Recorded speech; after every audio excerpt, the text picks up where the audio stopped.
Okay, guys, we are live. So for those listening at home, welcome to the Dungeon Musings YouTube channel. My name is Kevin Madison, and I will be your friendly, friendly Orc Master today. Because today we had originally scheduled a session of our ongoing Call of Cthulhu campaign, but there were two things that happened. For one, we were down some players, so we could not carry on, and so we couldn't carry on with that campaign. So we had to come up with something else to play for today.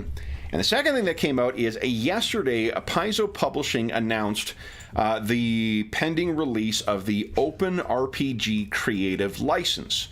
This week has been a bit, at the time of recording, this week has been a bit of a shit show as far as the future for the OGL is concerned, and it was a very, very welcome and heartening bit of news that a bunch of other publishers have also signed on with now at the time of recording. So I had originally joked on our Discord server about, well, I wonder how long it is before someone runs a Pathfinder 2 Orcs versus Wizards session, and that kind of lodged in my brain. So by noon, I was asking to see if anyone wanted to play a session of that type. So what we're doing tonight is we're playing a one-shot of Paizo's outstanding Pathfinder 2nd Edition. It's definitely a channel favorite and a personal favorite as well. To play a very tongue-in-cheek one-shot of Orcs versus Wizards in celebration of the pending release of the Orc license. And with me today to celebrate this is a whole bunch of Orcs. So let me go to the order. I've got you guys on the screen here. Let's tell us who you are and who you're playing tonight. First up is Jeffrey. Hey everybody, I'm Jeff, and tonight I am playing DeBonk, who is a Orc monk. Yes, regular viewers of the channel will recognize that DeBonk is very similar to a character, the first Pathfinder 2nd Edition character that Jeffrey rolled up. I think the first character we rolled up full stop with Pathfinder 2nd Edition, actually. Yeah, I think maybe. Yeah, and I was actually gonna remake him in this, and I was like, you know, we're gonna go full Orc. So instead of playing Badonk the Goblin Monk, you're playing DeBonk, who I'm for sure going to call Badonk at some point this session. Next up is Jamie. Hey everybody, I am Jamie. I'm going to be playing Straka. He is a Orc cleric. Looking forward to tonight. Nice. And last but certainly not least is our resident armor smith and Greyhawk's OKS tank, Dave. Hey everyone, tonight I'm not playing your favorite Druid, Greyhawk, so carries tank, and he hates Orcs, but that's okay because I love Orcs a little bit myself, and my Orcs hate Druid and Dwarves, and I'm going to play Vargosh, the second or third iteration we've seen of him on the channel, and it's going to be fantastic. Nice. All right. So guys, just very, very briefly, because we just want to get to, Orcs doing Orc stuff here. One of the things that you may not be familiar, I guess first off, how familiar are you guys with the Golarian setting? The setting of, kind of assumed setting of Pathfinder 2nd, the assumed setting of Pathfinder 2nd Edition and was the setting for Pathfinder 1st Edition. It's the one we've played in a bunch of times, right, Kev? We played in Numeria for sure in the Iron Gods game, but and Brent has run some sessions in Golarian, yeah. Okay, I feel like I have played in it for sure. Okay. Was our other one, our holiday one with Brent and Chad? Is that the setting? Yes, that one is in Golarian as well. Okay. Yeah. It's like an amalgamation of like pretty much all of the fantasy worlds. It is, but a little bit. Yeah, but they definitely. Twist, right? One of the things that's interesting, like they mentioned it in the license, in the Orc license announcement, that Pathfinder really went in its own direction. Like after the initial book came out, even with the release of the Advanced Player's Guide for First Edition, Pathfinder kind of went its own way and became its own thing with the Alchemist and the what were the other ones? It's not the Alchemist, the Oracle, I think, was in that. There's that weird, like, ranged holy class that didn't make it to this edition, but in any event, Pathfinder has kind of gone in its own way, not only with the rules, but also with the setting. The setting is a very different setting, and the monsters have very unique origins from what they do in any of the other D&D, any of the other official D&D settings. And Golarian kind of carries on some of that stuff as well. What about you, Jamie? How familiar are you with Golarian? I've played a handful of games in Galarian. Most of the Pathfinder 2 I've played is in homebrew, so I'm maybe not as familiar with the setting. Okay. How about you, Dave? I have some Pathfinder 1 stuff, and like Isle of Shackles and stuff like that, but I never got to play it because the people I play with locally didn't really want to play Pathfinder, and I was like, oh. Kind of. So I don't know the setting very well because I really didn't crack the books open. I was like, hey, I'm going to run this for you. And they're like, oh, we really want to play that. I'm like, okay, well, then I won't bother reading it because. Okay. Well, then let me very briefly tell you about the history of orcs. So if the orcs are said to have a nation of their own, it would be this place called Belkzen, the orc horde. Orc hold, not orc hold, horde. A hold of the orc hordes. That's what I'm thinking of both. Belkzen is north of a kind of like Ravenloft-esque, gothic horror type setting called Ustalav. And Ustalav is very near where this place called Lastwall is, or was, until this, in ages past, the orcs, after making their way to the surface and spilling out into Belkzen and making that their home, they came to serve this phenomenally powerful wizard and later lich called Tar-Baphon. Tar-Baphon is also known as the Whispering Tyrant. If there is a big bad of the who isn't a god in the Galarian setting, then Tar-Baphon is definitely, or the Whispering Tyrant is definitely a strong contender for that top spot. So he is a very evil wizard. He got the orcs to serve under him, and then using their numbers and then going out and fighting everyone in the world, they began to slowly take over the world. And it wasn't until the intercession of gods that led to his defeat. But one of the things that he did as he was going along is, as the armies died, both orcs and their enemies, he would raise them up and throw them at their other enemies. The orcs, as you can imagine, were not crazy about that. So, when Tar-Baphon freed himself most recently and came back, when the wizard came back to try and renew that agreement, the orcs told him on no uncertain terms where precisely to go.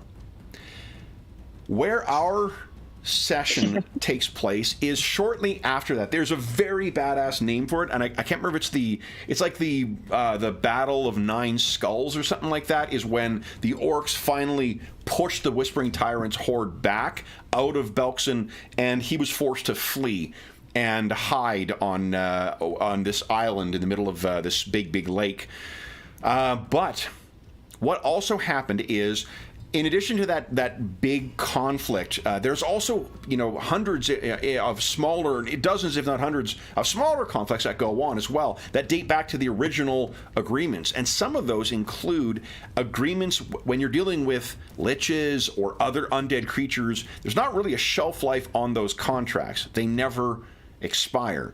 And some of the orcs gained benefit beyond just having a lich behind them at their side, including one tribe that had a skull that had many of the same qualities of what the Whispering Tyrant's abilities were: wisdom that carried across the ages, the ability to see through certain magical things, a source of not only wisdom but also of fortune for the tribe. But what happened in this most recent conflict is that one of those ancient sorcerers, those undead sorcerers, came in and tried to call in that debt, and when the orcs refused, they went in and the wizards stole a artifact from the orcs.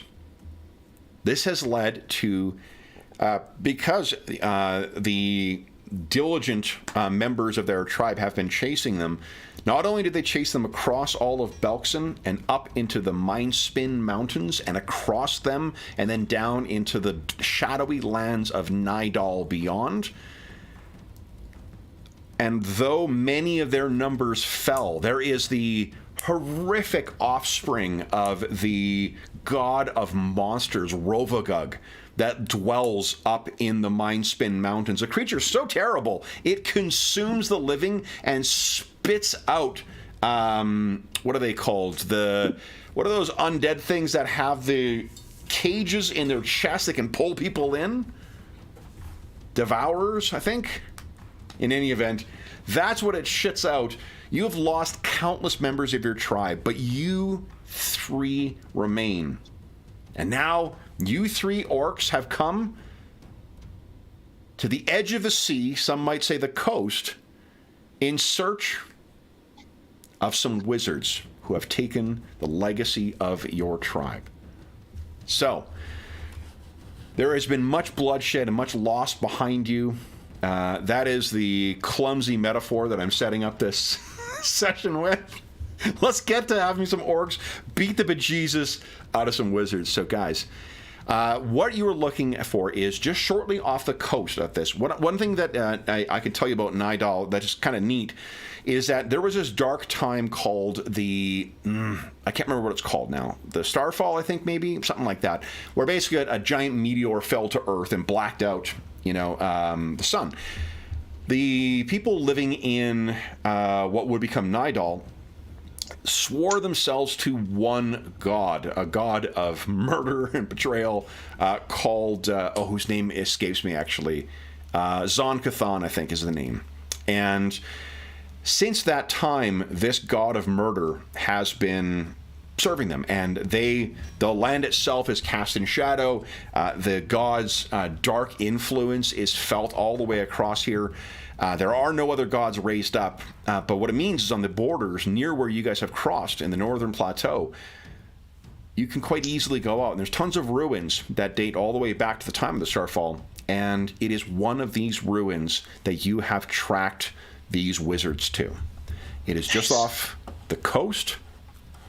So let me bring us over to our first map here, guys. Liking this already. Now, you tell me how this thing is about a half mile off, and of you guys, Straka is the only one who really has a concern about buoyancy, because I think Straka is the only one who's wearing metal armor. How do you guys think you would have made your way to this, what do you call it, to this island? The small islet is really the more accurate descriptor. What I can tell you about this place, too, let me give you a little description of the island, and you can, well, you know what, I forgot I gotta, I tell you, like some of these new games we've been playing, I'm just spoiled with the cloth bookmarks. Yeah. Love it. I mean, my immediate thought is that we had some kind of makeshift raft. I know that's not very safe, but that's sort of I feel what we would have done. I can tell you, the island itself is a forbidding heap of land choked with stinging nettles. It's difficult to tell where the coast ends, or the water ends, and the island begins, as the island is surrounded by dense tangles of reeds and greenish scum. But what you guys have shaken out, shall we say, of the locals, there's a couple of you who do speak Varisian, which is the local tongue. You all speak Common, of course, and Orcish, but some of you actually speak Varisian, which is the native language. You've heard of strange lights from this, and they match some of the lights that you've seen from far-off camps, or you've heard from other tortured communities that you have encountered over these long miles. So, Badonk, if you're thinking that... see, I already did it. First time. Debonk, would you give us... I think you're the only one who's trained with crafting. So why don't you give us a crafting check, please? Let's see how well this came together. Kev's already failed his first name recognition check. Like I said that other one far too many times. And it's craft. It should be right. Found it. Okay, no problem. Not bad. Are there any precautions that you are taking, and what time of day do you want to approach? Orcs in PF2 don't suffer the same daylight weakness thing, or at least the player characters don't. so you don't need to worry about that. Plus, you've had lots of time in the sun crossing the Mindspin Mountains and making your way down into Nidal to get used to that. Oh, like we have night vision or whatever it's called? You all have dark vision. Light vision? Yeah. And a reminder, too, in dark vision in Pathfinder 2 does not have a distance. You see as long as line of sight will go. Oh, well, then I personally, again, I feel like for sure we would have come at night, but I don't know what you guys are thinking. Yeah. I was thinking that, we probably started at dusk just to get across just before dark. Okay. Yeah. So then, let me set you guys up here. I just did the wrong thing. This is what I want. I want to turn off daylight mode. There we go. Boom. So we may need to, you guys will still see everything. Put you here, put you here. There you go. You may not tell it, but it's night now. So, tell me about how you approach this choked. There is a dock that you can see, but there is, otherwise, the island itself is so choked with weeds. You can see this little path that leads down, but that even itself, if there is anything that's lurking on that trail, it would be very, very difficult to see what it is. Now, to be clear, we think the wizards are on this island. Somewhere on there, because you've seen lights on here, and what you've heard is that there is a tower, the ruins of a tower and complex beneath. It is sort of, because it is out off the coast, it is sort of outside the, there is a name for it that I don't remember offhand, and it's a cool name, so I'm really giving you a disservice here, but the Nidal is ruled by this like umbral council kind of thing. Because this thing is off the coast, it's probably outside of the interest of them. So if you are servants to a lich wannabe god like the Whispering Tyrant, it's a good place to, to hide without drawing the ire of some other evil god in their cult. I've placed you on this dock here, but you guys can feel free to try and approach on some of the other ones. There are cliffs on either side that will need to be scaled. That's not impossible, but this is the most direct route and would not force you to be carving your way or pushing your way through, thick nettles. And I think we go this path, but we try to stealth. We're already using nighttime to help us with our cover. But DeBonk would say, you think them wizards would have put some traps down? Anyone know how to suss out a wizard trap? Why don't you guys each give us an Arcana check, please? Maybe just some. Oh, did I? And is everyone's prompting for modifiers? I thought I set that. Yeah. Not one. DeBonk is a genius. That's why he's asking them. He's like, So both Vargosh and Straka, Vargosh and Straka, yours were prompting for modifiers too? No. Yes, it did. Yes. Mine did. Yours did? Okay, hold on, Dave. Actually, Dave, if you go to the rightmost, the settings, the top left option, it says something about bonus. Just tick that one, and that'll roll for you. And it'll prompt you. That's hilarious. The only character who really will likely need the modifiers is Vargosh. So go to the settings on the far right, and then on that page on the top left of their options, there's one that says bonuses or something like that. Or bonus to roll? Yes. Yeah. Just tick that, and then you'll be good to go. Okay. So you get here, you can see quite clearly down, and there is no other sound. Technically, we are in the exploration mode of, if we're thinking this in terms of PF2 rules. What are you guys thinking, and what is the lead, the order with which you guys want to go down? I agree with DeBonk that the trail might be a little bit of a target, but it probably, we could probably stealth our way through it. Although Straka is not by any means stealthy, so. I've heard stories. I've heard stories of wizards using traps, but I've never been I won't say pleasure of finding them myself, but you know what I mean. They certainly cannot be trusted. Not only do they go back on their word, but they will lay traps. Especially those swirling eye ones. Maybe just speak some magical words quietly as we approach. That's not my place.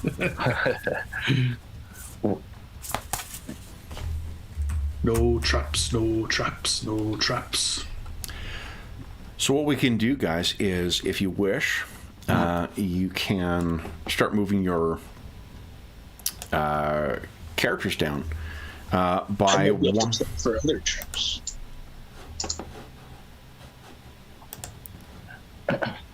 What's going on here? I may be able to see other traps, perhaps. Physical traps.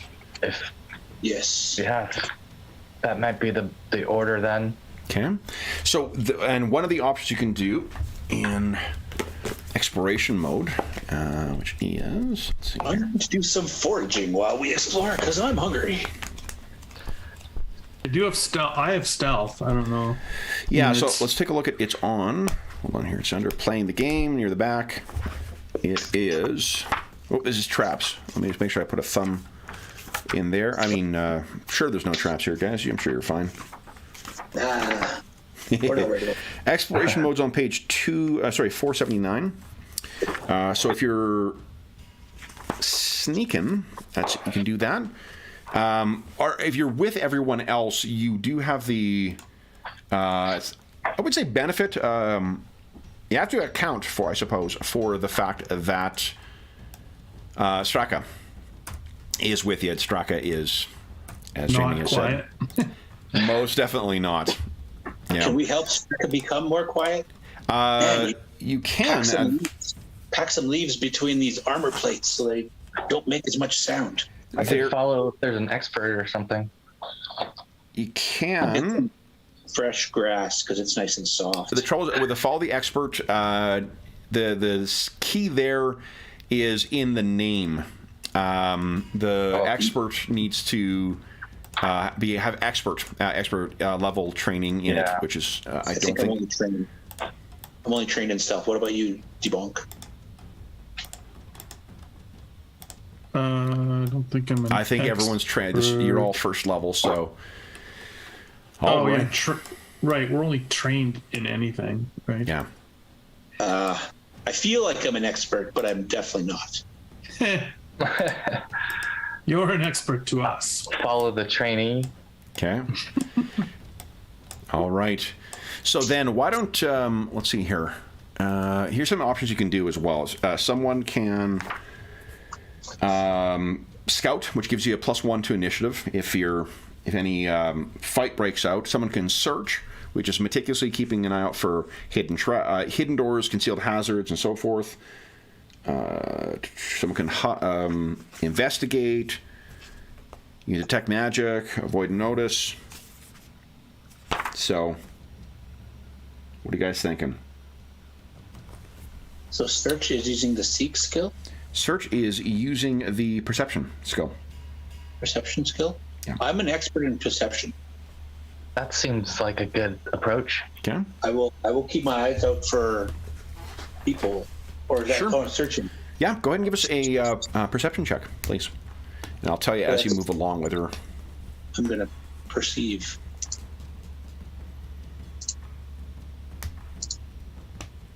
You want a hero point then? I'm giving you a new hero point every half hour, so if you want to... Hell yeah, do it again. There you go. There you go. Wow. Oh wow. So Vargosh, you're all getting off. What are you doing with your makeshift boat? Are you tying it off in the dock, or are you letting it go? I think we're gonna try to hide it under the dock and tie it under the dock. Okay. Yeah, just like jam it under the dock. Yeah. Sort of. Yeah. In terms of gear as well, I didn't bother to copy it to the Roll20 sheet, but on page 289 are the list of the class kits. You guys all have your class kit. So anything that's on there, like ropes or torches or whatever else, Okay. I think you might be able to look it up in the... I didn't activate the companion for this one. Dang it. Never mind. So you guys will have more than just what's on the character sheet. All right, so Vargosh, even from where you are, you can hear something from up ahead.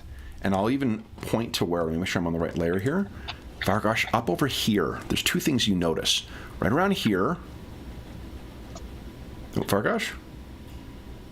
Right around here. Yeah. And around here. Here, you see rustling. As if something is moving in there. Over here, likewise, but you also hear a very quiet. It's almost orcish. Like it's not quite like it's. Even when you lean in, maybe that's what got your attention focused. When you lean in and listen, it sounds almost like orcish words being formed, but not quite. And there's the smell. But the 25, like that's a crit, so you can.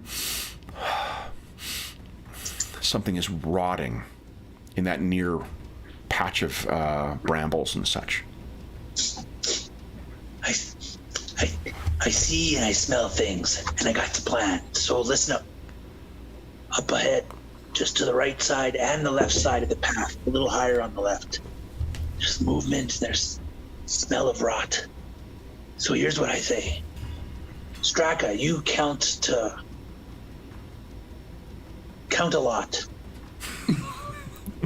Give us time to loop around. We'll sneak around.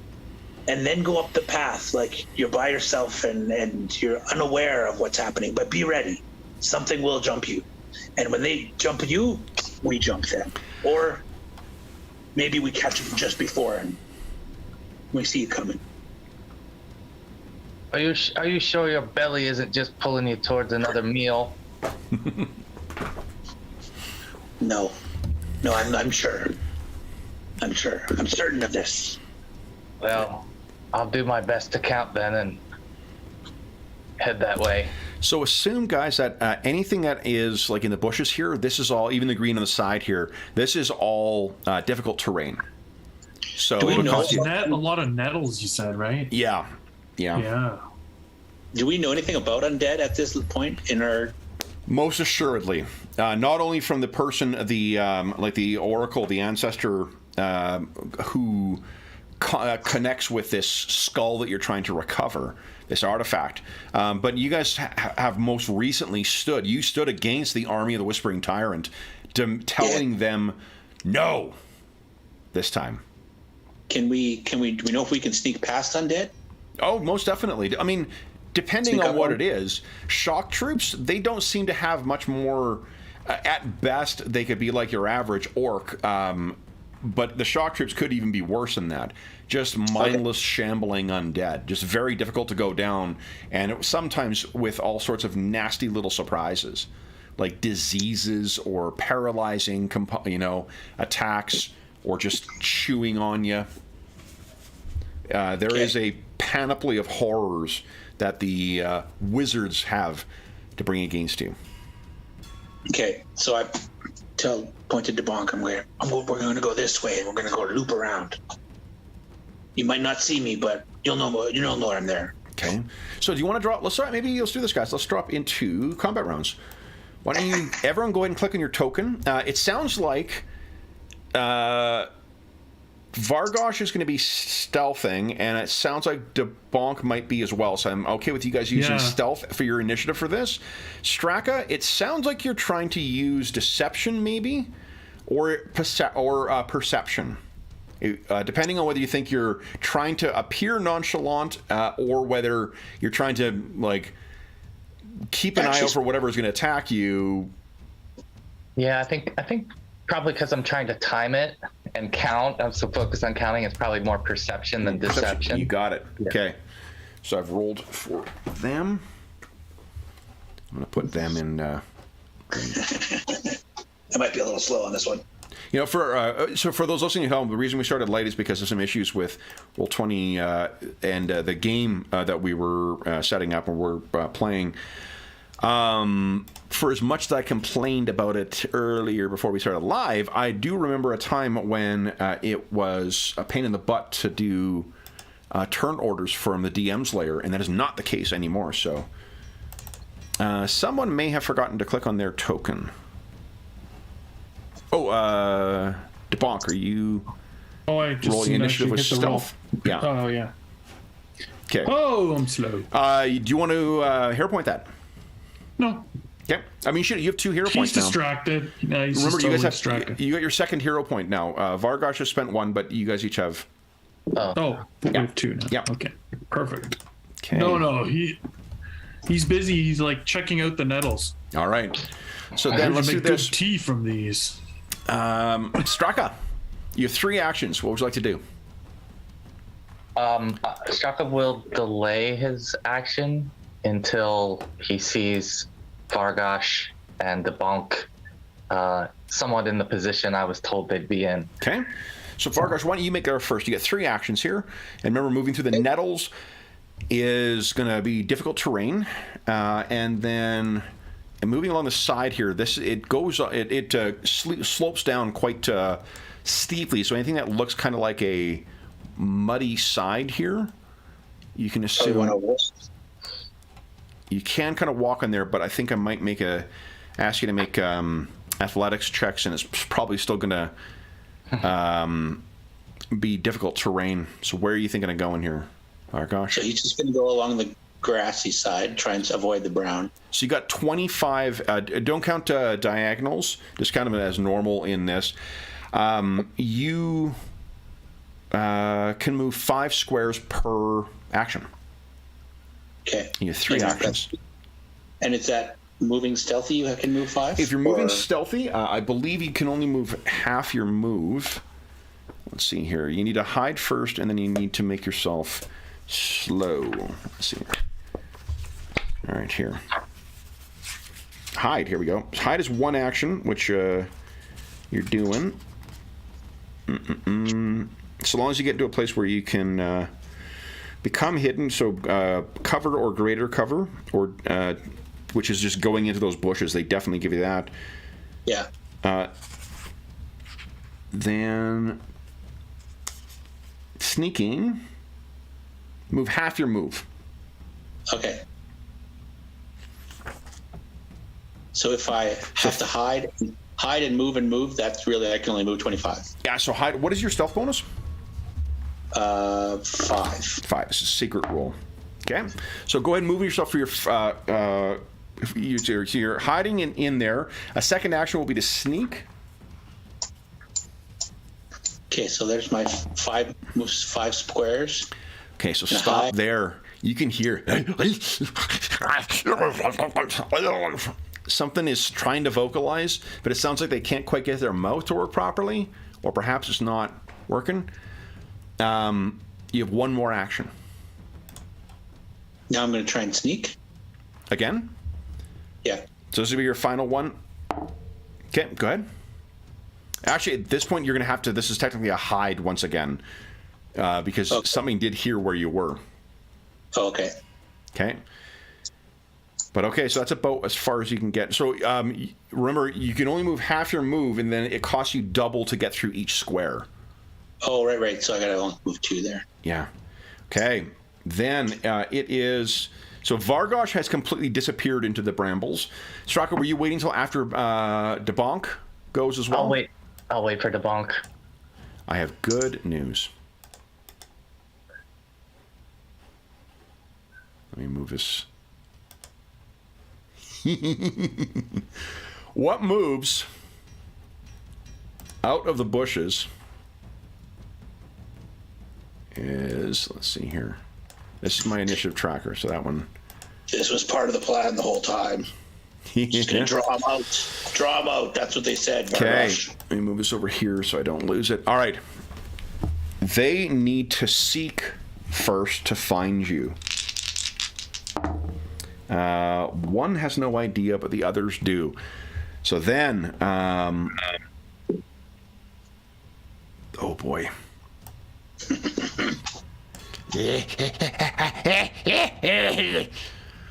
They're able to mutter just enough to get into where you are, Vargosh. That one has to make another seek check. Oh. 1, 2, 3, 4, 5. All right, so Vargosh, what you see coming through the nettles, and it's tearing away, it seems, stuff from this. These are floating, severed orc heads. And I might as well get these others into play here, too. Head kebab's coming up. So these need 1, 2, 3 to get out of here. 1, 2, 3 to get out of there. All right, and then a second action. Let's see here. 1, 2, 3, 4, 5. All right. Yeah. So I only get one attack on DeBonk here as they come in. And what they're trying to do is latch onto you. They're floating the viscera from their severed, where their neck has been severed. A 19, does that hit you, DeBonk? It does, yes. Okay. So then you take 5 points of damage as this thing, its still very effective teeth chomp onto your shin. And you get it off you. DeBonk, you're up next. You're surrounded by them. 3 actions. What are you doing? I'm going to take my stance, the mountain stance. Which I think gives you plus 4 AC, right? That's correct, yes. Fucking awesome. And then and it actually changes my...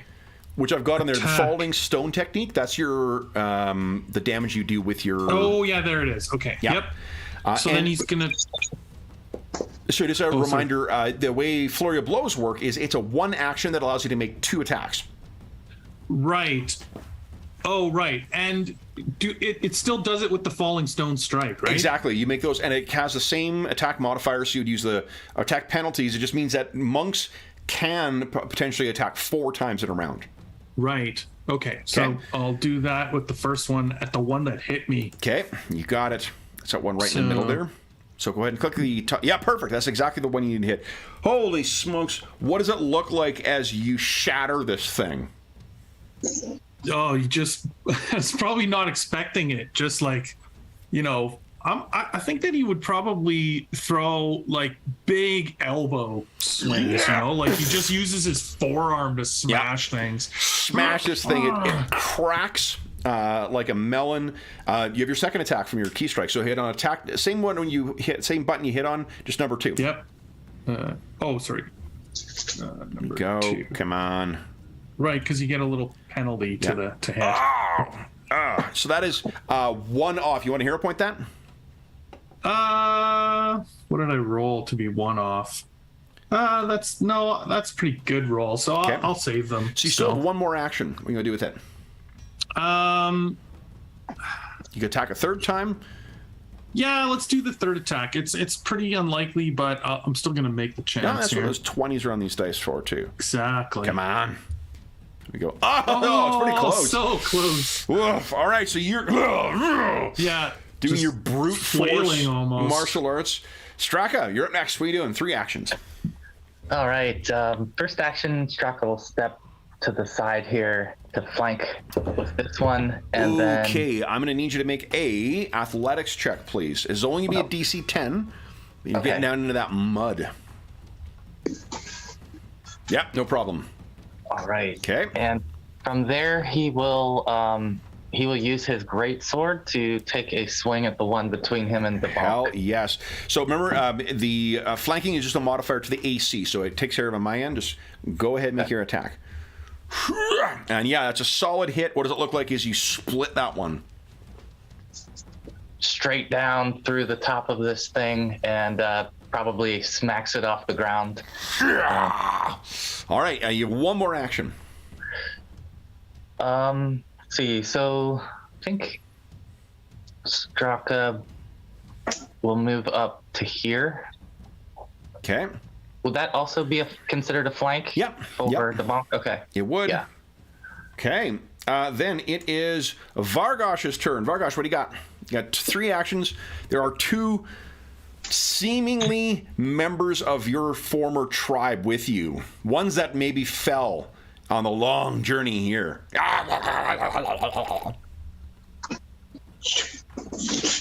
Okay. I'm assuming your sword was out, so I'll let you don't need to waste an action doing that, but go ahead and make your attack. Yeah, solid hit. That's so close to a crit too. But that is enough. One, in spite of the surrounding terrain, one is down. 2 more actions. That one. You want to hero point that? I don't remember. I don't remember what number ones do in this game. We haven't said yet in this one. We should just let it happen and see what happens. Okay, I can grab my critical fumble deck here. Gotta have some fun. That's a good idea. Here. Can't avoid all the bad things. Crits and fumbles. Give me 1 sec here. Grab my deck. Here we go. Here we go. Oops, I'm just grabbing a book. Everybody doing. Let's see. It's a critical fail. Is that? No, chasing crits. Okay.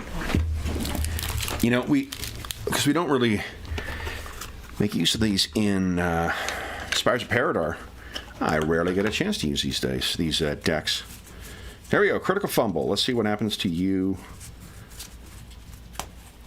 That's critical hit. I'll set that aside. I'm sure you guys are going to get a critical hit at some point here. I have full faith in you. And that's nice of you. Critical fumble. Here we go. All right. Let's give these suckers a quick once over here. All right. So Vargosh, here's what happens. I do love the backing art on this too.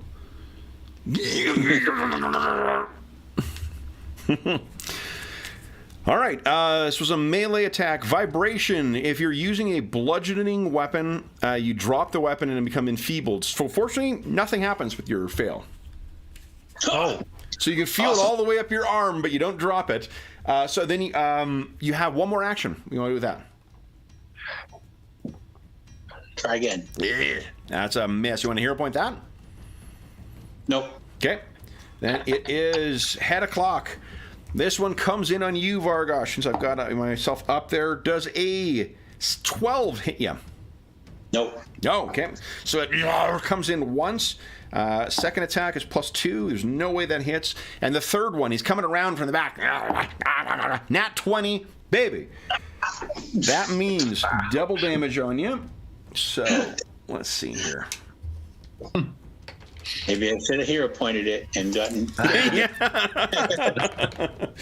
Well, I'm sure this version of Vargosh learns the way the other Vargosh learned, which is to say it the hard way. Yep. Only 5 points of damage, though. I did not roll terribly well.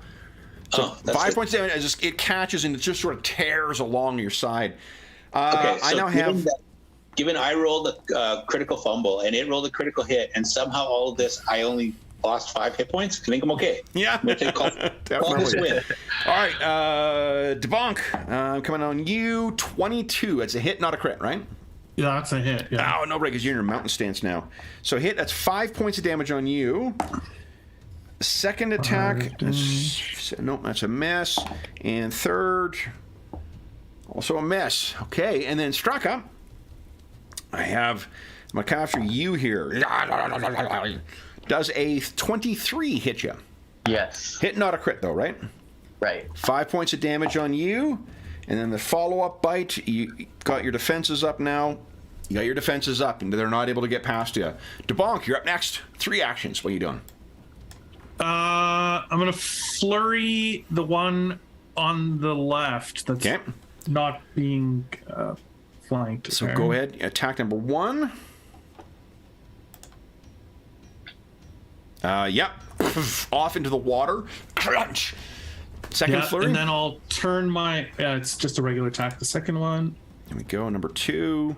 Well, remember your flurry. This is part of your flurry. You don't have to attack the same target with it. Oh! It just allows you to take a second attack. Huge. Yeah. Oh, okay, of course. Crazy. You want to hero point that? That was a 3 you rolled. Yeah, let's hero point that one. Okay. I got a feeling this one's gonna be good. Here we go. Come on. Come on. No! Oh, it's so close, dude, with the flanking. You still have... Oh, and actually, you rolled your wrong attack, too. That was attack number 1 you rolled. Oh, yeah. Sorry. That's Number okay. two. So now you have so- you have 2 more actions. You can attack... once you hit attack number 3, that's the same penalty you use for any subsequent ones. Right. Yeah, I'll attack the guy with the number. Oh, my God. That is a miss. And then you want to do it again? Yeah, I'll do it again. Okay, here we go. Come on. You just... Come on. 20. That's a hit. There you Yes. go. Finally. It was very hard to hit. Straka, Yeah. what are you doing? Well, I think Straka will head towards Vargosh. I'm assuming You I can't would hear actually the see. conflict. You can hear him. You cannot see him. I think you'd need to seek to specifically know where he is. Yeah.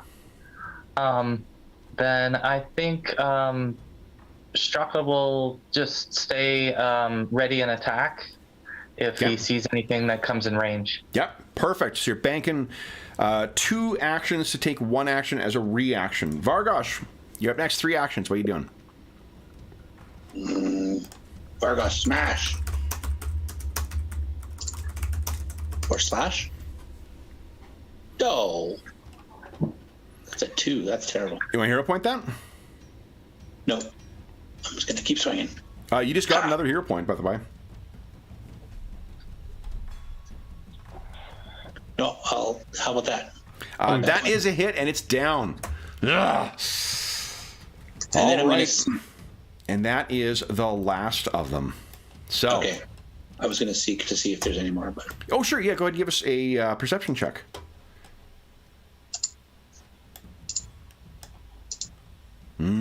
So once again, you stop and listen. And you notice something now that you did not notice before. There are no birds on this entire island. It seems now you may understand why. So, what do you wish to do? Gonna go back to the group. Okay. So, guys, let's talk about healing. So, if anyone's got training in medicine, which I think it might be DeBonk and Straka. I can't remember offhand. Straka is. Straka is, and I think, is DeBonk or is it Vargosh that's the field medic? No, not me. Yeah, I have something. It's not on this character sheet. It's on the one you sent us. Yeah, I think because what you can do is you can make a DC 15 heal check to try and restore 2d8 hit points with a medicine or a heal check. Yeah. I guess Straka could start medicine. that. Yeah. So he'll try on Vargosh first. Okay. So it'll take 10 minutes for each use of it. Okay. All right. Okay. I'm going to move you guys out of here. Nicely done. That's very close to a crit. And it's 2d8. Yeah. Vargosh, you get 4 back. Okay. Pretty close to full. So that's Or was good. that DeBonk you were treating or Vargosh Yeah, no, first? no, that was Vargosh. He was streaming, sorry. Yeah. I was just Vargosh, saying and then- okay to reading it. Okay. Yeah, and then I am gonna do the bonks next. Okay. So. You can treat yourself as well.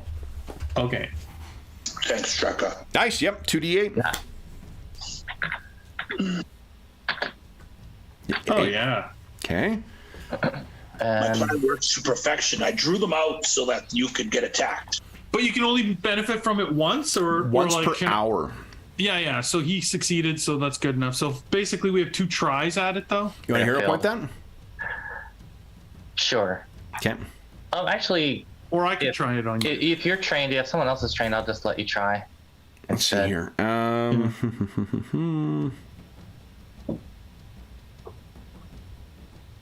You just can't see your own wounds, friend.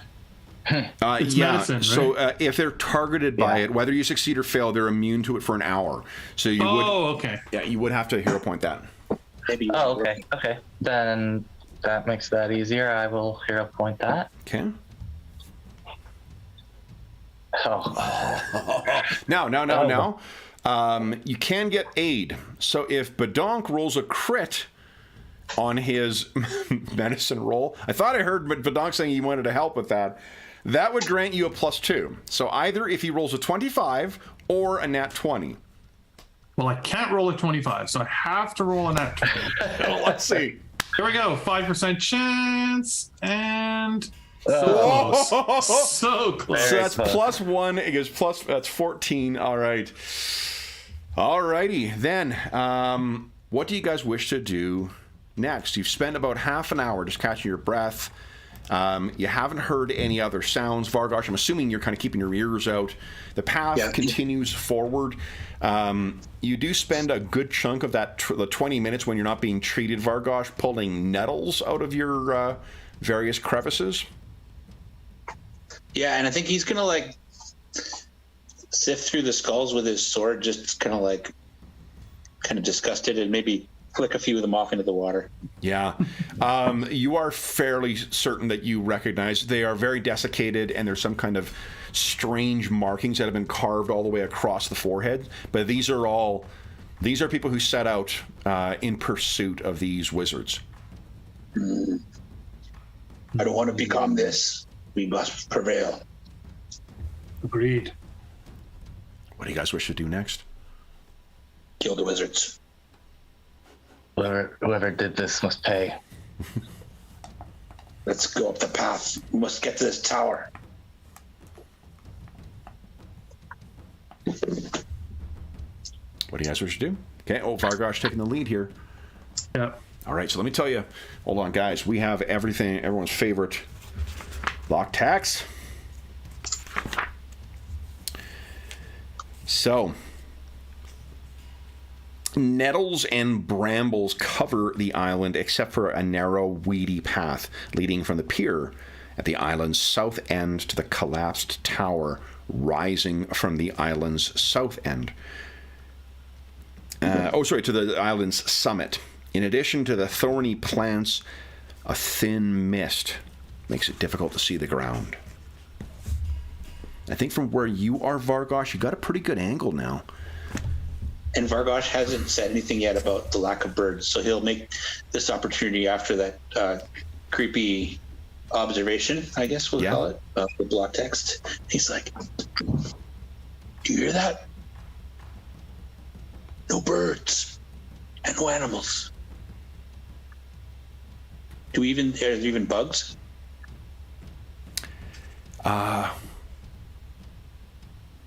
There are insects, definitely. Flies. Ill boding. What you can see up ahead, the crumbling ruin must have once been a large tower, but only a jagged stone cylinder about 40 feet tall remains. Rubble litters the ground outside the tower. The structure itself has only 2 entrances, one that you can see and one that I just spoiled.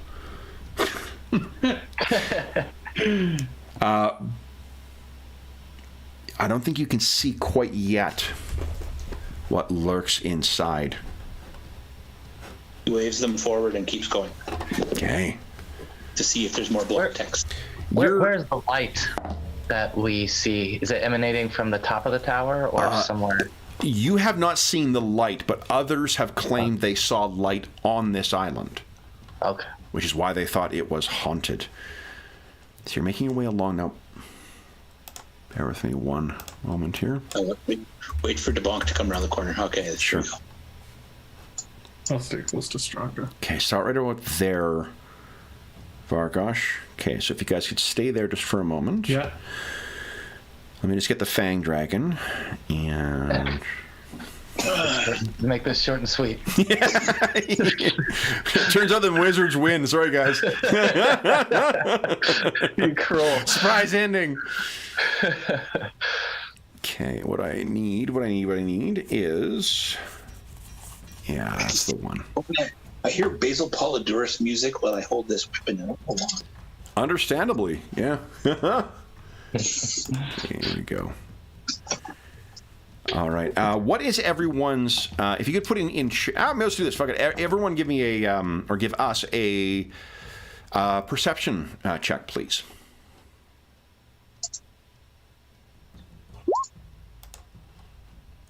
Thank you very much.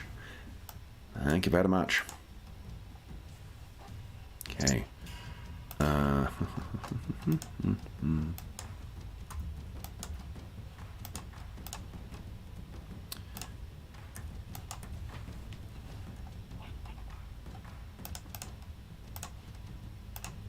right. So, guys, let's see. How do we do here? Holy Vargosh Straka. You are actually Debonk. You know, you guys. I forget your first level, and that's all great rolls for everybody. You're making your way along here. You will not be surprised by this, which means that we're all just going to roll initiative normally. But there is something as you're moving along that berm to the side as you're making your way up there. The soft earth from that begins crumbling away. Did we leave Andrew and do we leave Andrew and his character at the dock? Andrew's in the chat and he's like, Sandra. We're like, come on, join us. Oh man, you know, I wish I'd loaded that last character too. So what am I talking about? We can bring in. We got so many PF2 games going right now. I'm sure we can find what's his name, that first level version of Cola that we played not long ago. Yeah. So here we go, guys. This is what's pulling itself up. There are buried orc skeletons in the side that are pulling themselves out of the earth. What I would ask you to do is to click on your token. This is, I think, perception we're all rolling here. And go ahead and roll initiative, please. Using our own resources as theirs. Something an evil wizard would do. Yeah, but at least I'm not taking any psychic damage or... Oh, damn. Didn't click on my character? Yeah, I was on my character. No, it was not on my character. You're not taking it yet. Why did I was clicked on my... Oh my goodness, I'm so slow today.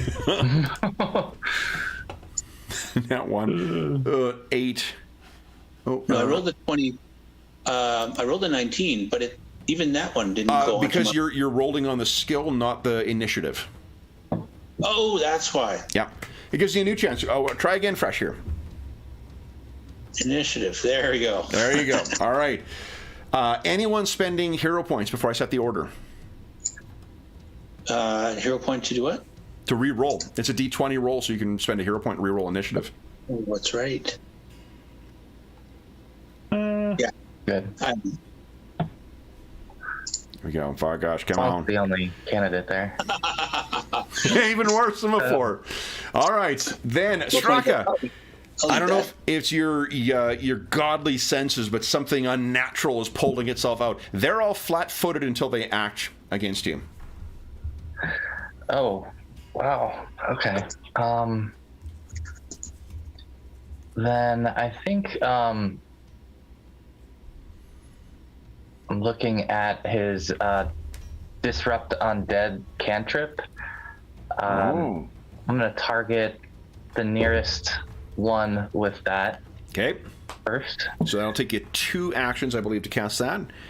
Yep. So I need a saving throw DC. So it's a basic, which means I get half damage on a success and no damage on a crit, and double damage on a crit fail. So this thing's coming out. You lash to the side. Oh, I didn't set it up to roll. Give me 2 seconds. It doesn't. Yeah. Wait. Yeah, just do 2d6. Hold on. I can do that. Why do I love Pathfinder 2 so much? Why is it so fun? It's a great fucking game. It's a really good game. Yeah, totally. Okay, so that rolls damage. Where is it here?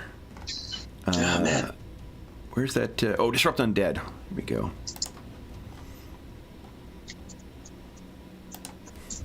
Here we go. All right. Wood. We're just going to take the damage from this wound. You go ahead and roll. Click on that one more time. We'll see if it's working properly now. Okay. Come on. Oh, plus, God damn it. I didn't put your spellcasting modifier, which I think is your wisdom is a +4, right? Yes. Okay. So what does it look like as you turn and channel divine power to shatter this thing? I think that it almost like withers from within and just becomes hollow inside and shrivels up. All right. So you've given it its proper rest. You have one more action. What would you like to do? I would like to move over to... And a reminder, too, attacks of opportunity are not ubiquitous in PF2. It is only one class and then certain monsters that have attack of opportunity or abilities to use an attack as a reaction. So... Okay. So if I could then, if that's the case, I would like to go up the hill behind this one and flank with the bonk. Yep, so it'll be 1, 2, 3, 4, 5, 6. I think you can only move 4 because of your... Isn't your speed at 20 in your armor? 1, 2, 3, Because it's a difficult terrain, remember? Yeah. Yeah, that's right. Okay. Okay. So but you plunge into that stuff, then it is... these things turn. So I think you can only get to there. Okay. So that's what you're planning on doing, because it's you're right here, right? So it'd be 1, 2, 3, 4. All right.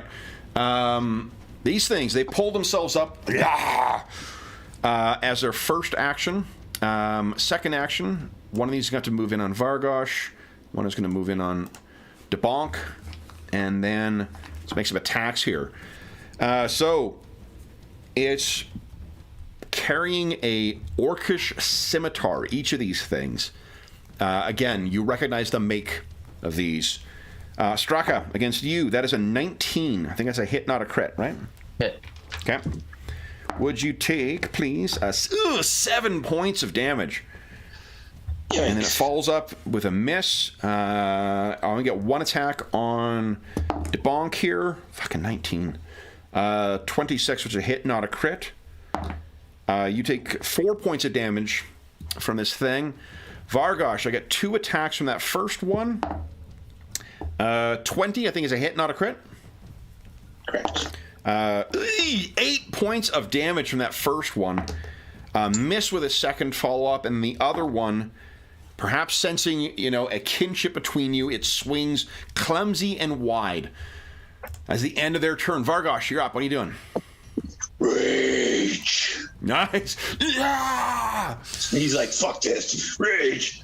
Okay, so is there is there a toggle for rage? Or There isn't, but if you go to, what do you call it? If you go to your feats, you can click on it. It'll display in chat, and we'll know. Because I think you get +3. You got 3 temp hit points. I'll give you a blue bar for those. There we go. So additional 2 damage with melee weapons. Yep. I have a -1 to my AC, so my AC is a little And you can't worse. use concentration things, but lasts for 1 minute though, so 10 rounds. All right, so Vargosh is flipping out. What are you doing next? I'm gonna smack the one that hit me. Okay, go right ahead. And bastards. And it's just damage roll, right? Yeah, just +2 to damage. You want to hero point that? No, I don't have any. Oh, you have none left. All right, so that first one is a miss. You have one more action. I'll swing it again. Attack number 2. Here we go. Come on. There you go. Yeah, solid hit. That's 10 plus 2 is 12. Even with its resistance, because your slashing sword is not an ideal weapon against this, shatters this. You put your fellow tribesman back to rest. DeBonk, what are you doing? Rest, kinsman. Well, first thing again is taking my mountain stance. Yeah. Then I will flurry at this first sucker. Okay. Go. Yeah. Shatters it. Your second. Then my second attack. Yeah, likewise. So you have one more action. I'll move up towards Vargosh. Okay. You got it. Straka. I'm gonna move in that same direction. Okay.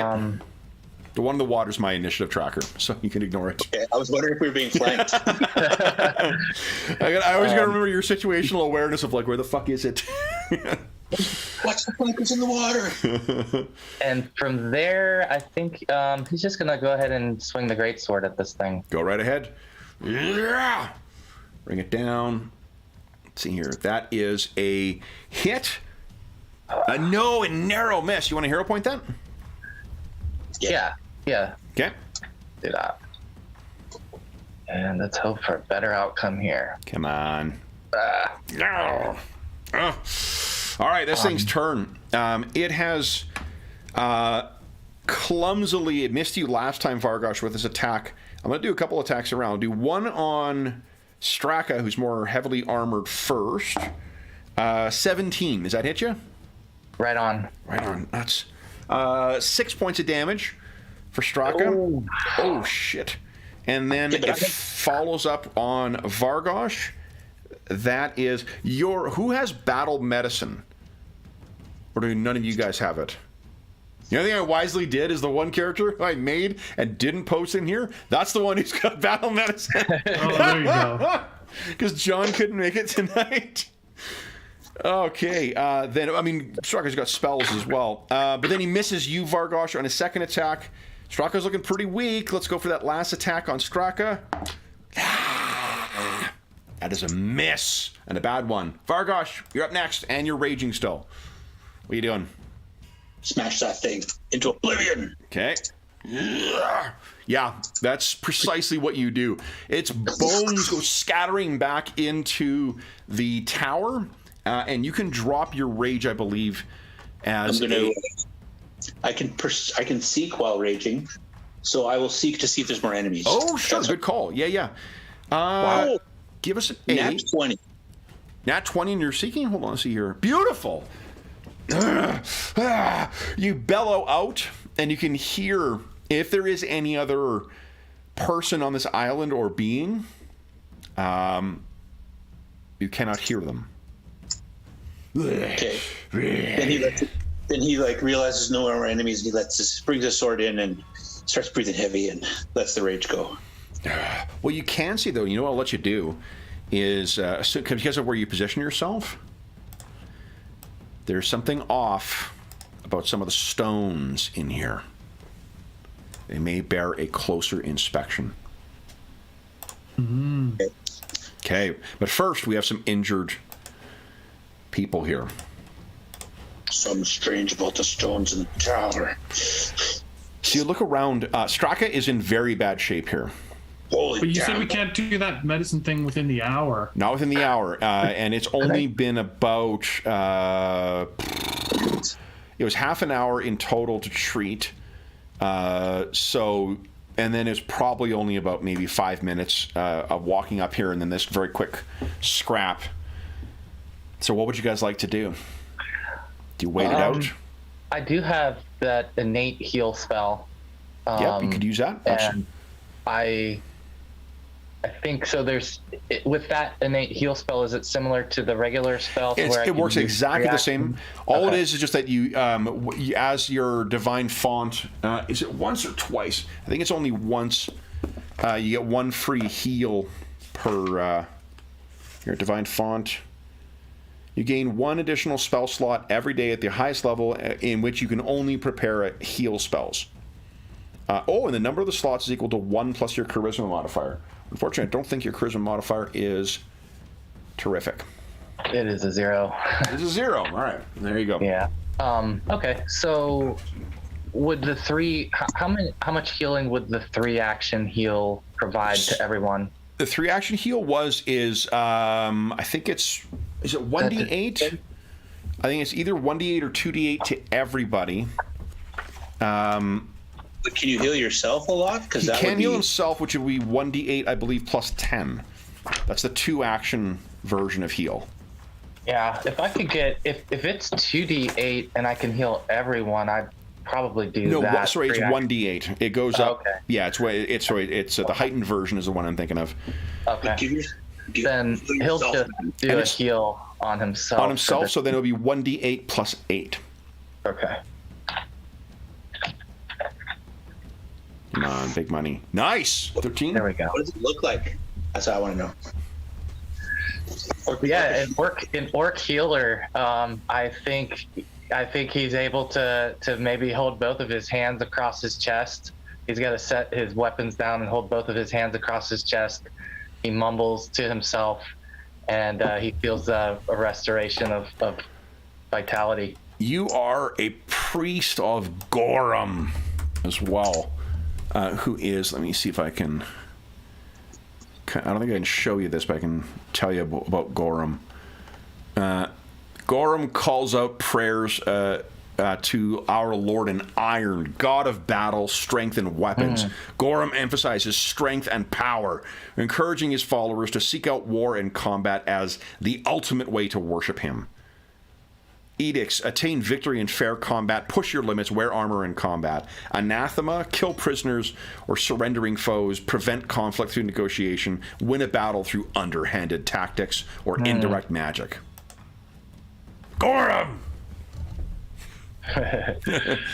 The scariest missionaries you'll see knocking at your door. What? Yeah, look a little bit more like knights, orc knights here. So. Are you all right? There is a place in Absalom called the Goromaraks. The Goromaroks, which is the largest arena in Absalom. His temple is a gladiator pit in the biggest city on the planet. That's fantastic. That's awesome. So, with that, some heals over you. What do you guys wish to do? You each also have a potion of lesser healing, which I believe heals 2d8 plus 10. So this is your big heal. Oh. You scrounge them off the corpses of some of your more powerful allies, those who led the initial charge to find these wizards. Vargosh just looks at Straka and nods and goes, Lord of Iron. Good. Or Lord in Iron, sorry. We keep going. Lead us Keep there. going. Okay. Something's off in this tower. Go ahead and move into the trap tower. I mean, the tower. Okay. Vargosh, because of your nat 20, as soon as you move in, you see what it is. It's cleverly concealed for humans. But for an orc, you push it aside. There's a pile, what appears to be a pretty substantial pile of rocks, and what it actually is just like a false wall made of stone with some rocks and stuff put on it. You push it aside. There are stairs leading down. We go down? Or do you want to take a quick rest?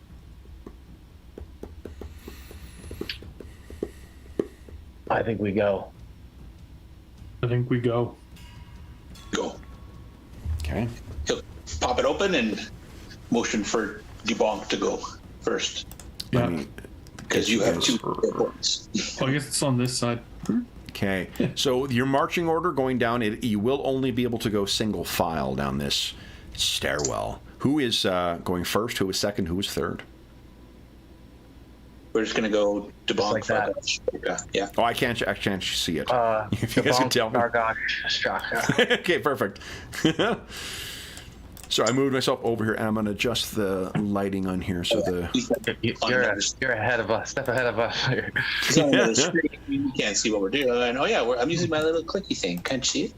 well, I want to make sure for the folks at home, I'm going to keep the sides dark as well, too, so that it's not spoiled for them either. All right. So, guys, let me show you. First, I'll give you the description for Theater of the Mind, then I will show you the map. The stairwell leads down about 15 feet. And you get down the ceilings in here are 10 feet tall, which just seems high for humans, but for orcs, I wouldn't want to jump in here. The low chamber has that steep staircase leading away. There is a small pile of dead leaves and dried nettles drifting against the south wall. And let me bring you down into our dungeon for tonight.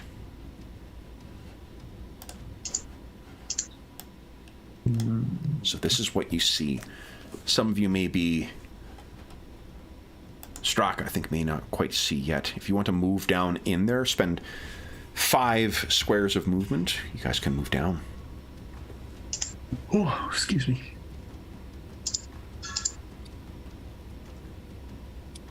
Many paths, friends. Many paths. Okay.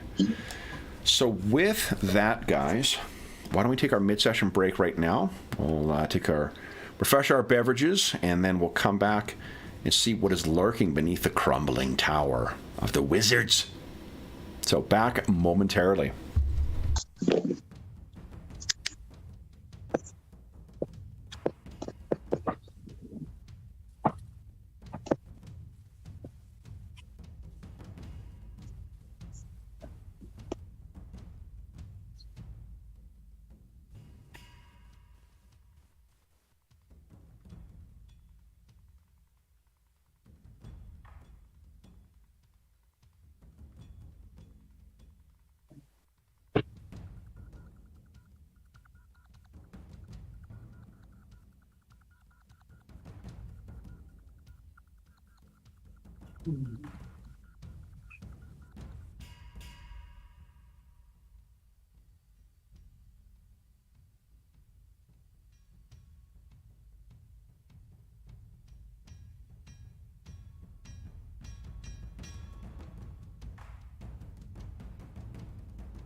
Oh.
Jeff, next time I'm having whiskey during a game, remind me to use my D20 whiskey stones.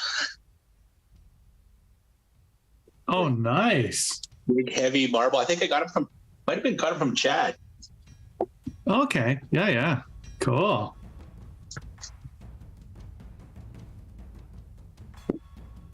I've never used a lot of whiskey stones. All right.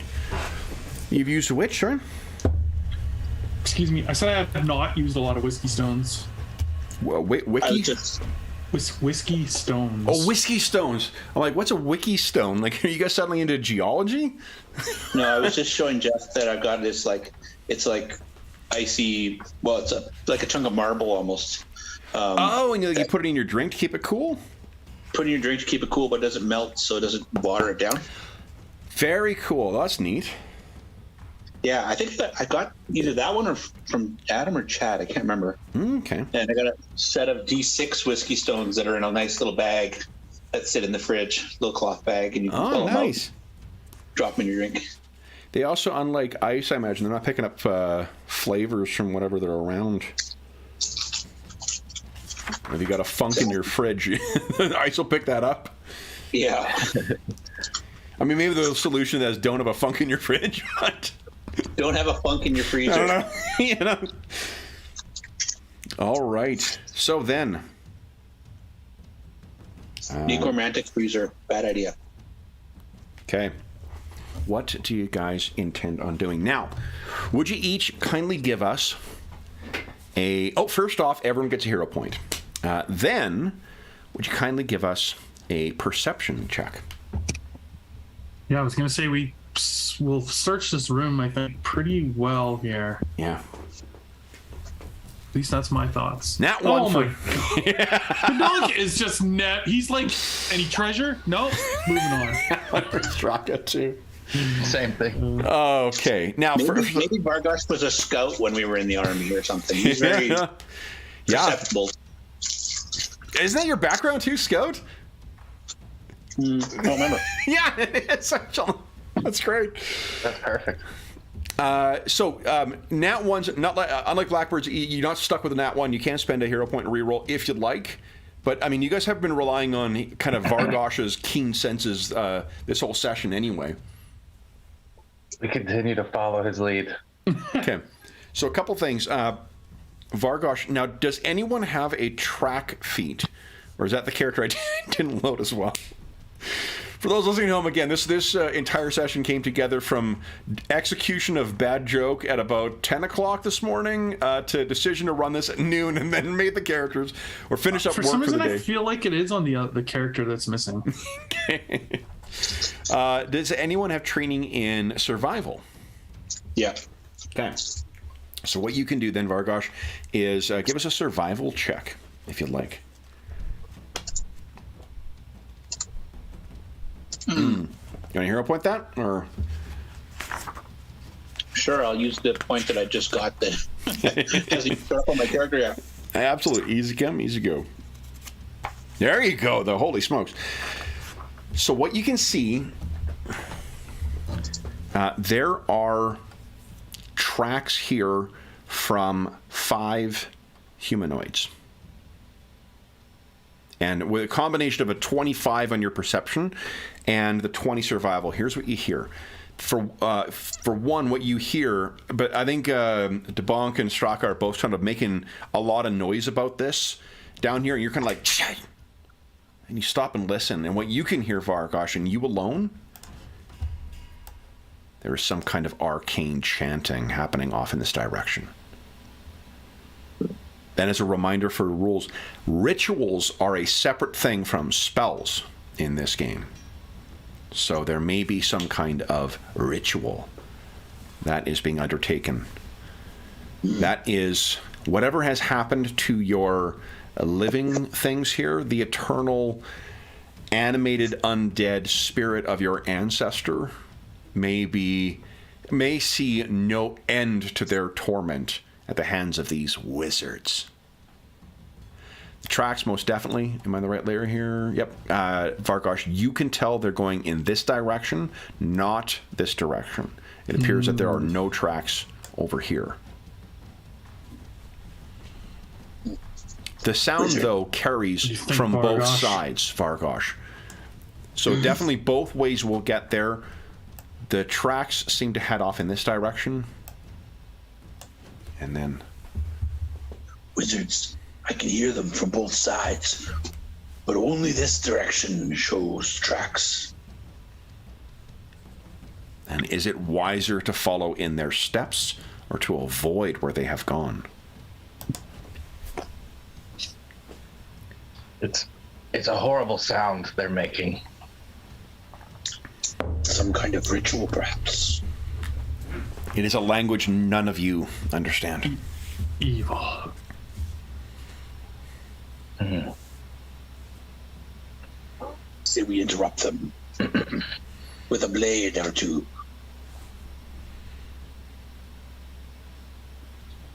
Do you want to take a closer look first? You seem to have your scout senses today. He goes right back. He slinks off down the stairs. Okay. All right.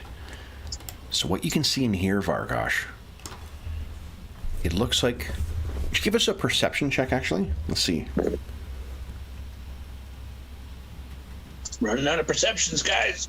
19. Nope, so you can see precisely, Dave, it appears to be more block text. Can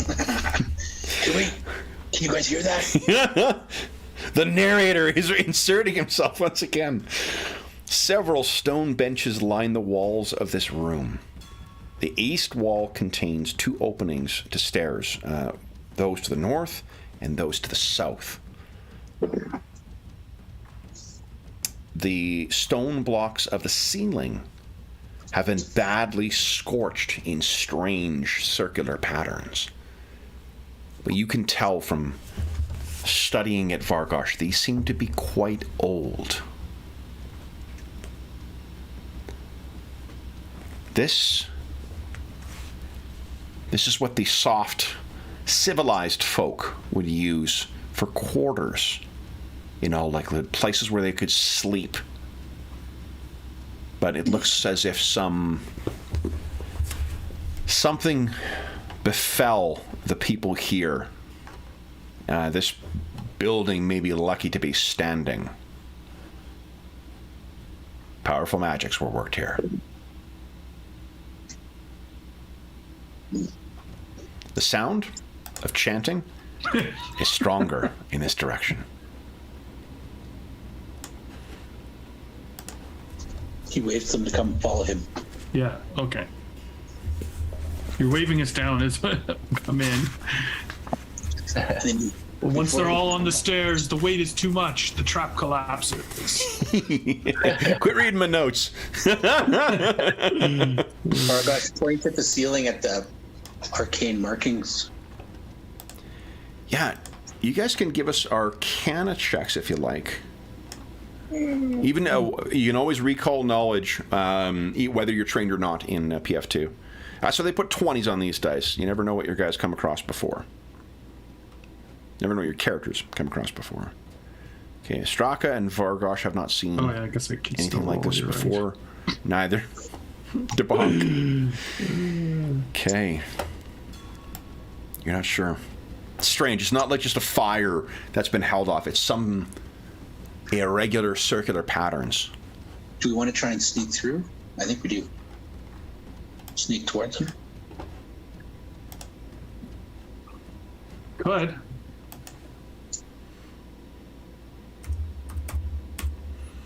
Do you think you can make it? Do I roll a stealth check, Kev? Or are you gonna roll? Yeah, just bear with me 1 second here. I'm just trying to find. Maybe you can. Kev's probably rolling it. Maybe you can listen to those two directions down there to pinpoint them.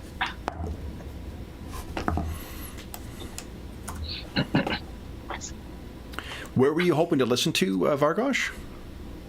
No, I was just going to sneak towards the south. Yeah. So you can sneak right up here, if you'd like. Yeah. So the stairs go further down here, deeper into here. The sound is definitely louder, and it doesn't sound like it's being carried, by one down corridor to another corridor to not one. You can hear more of the resounding and echoing sound of it now. Let me just see if I can find something here.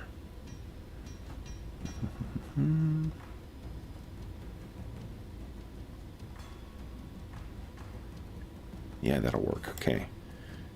Allow me to just drop something off here. Go away.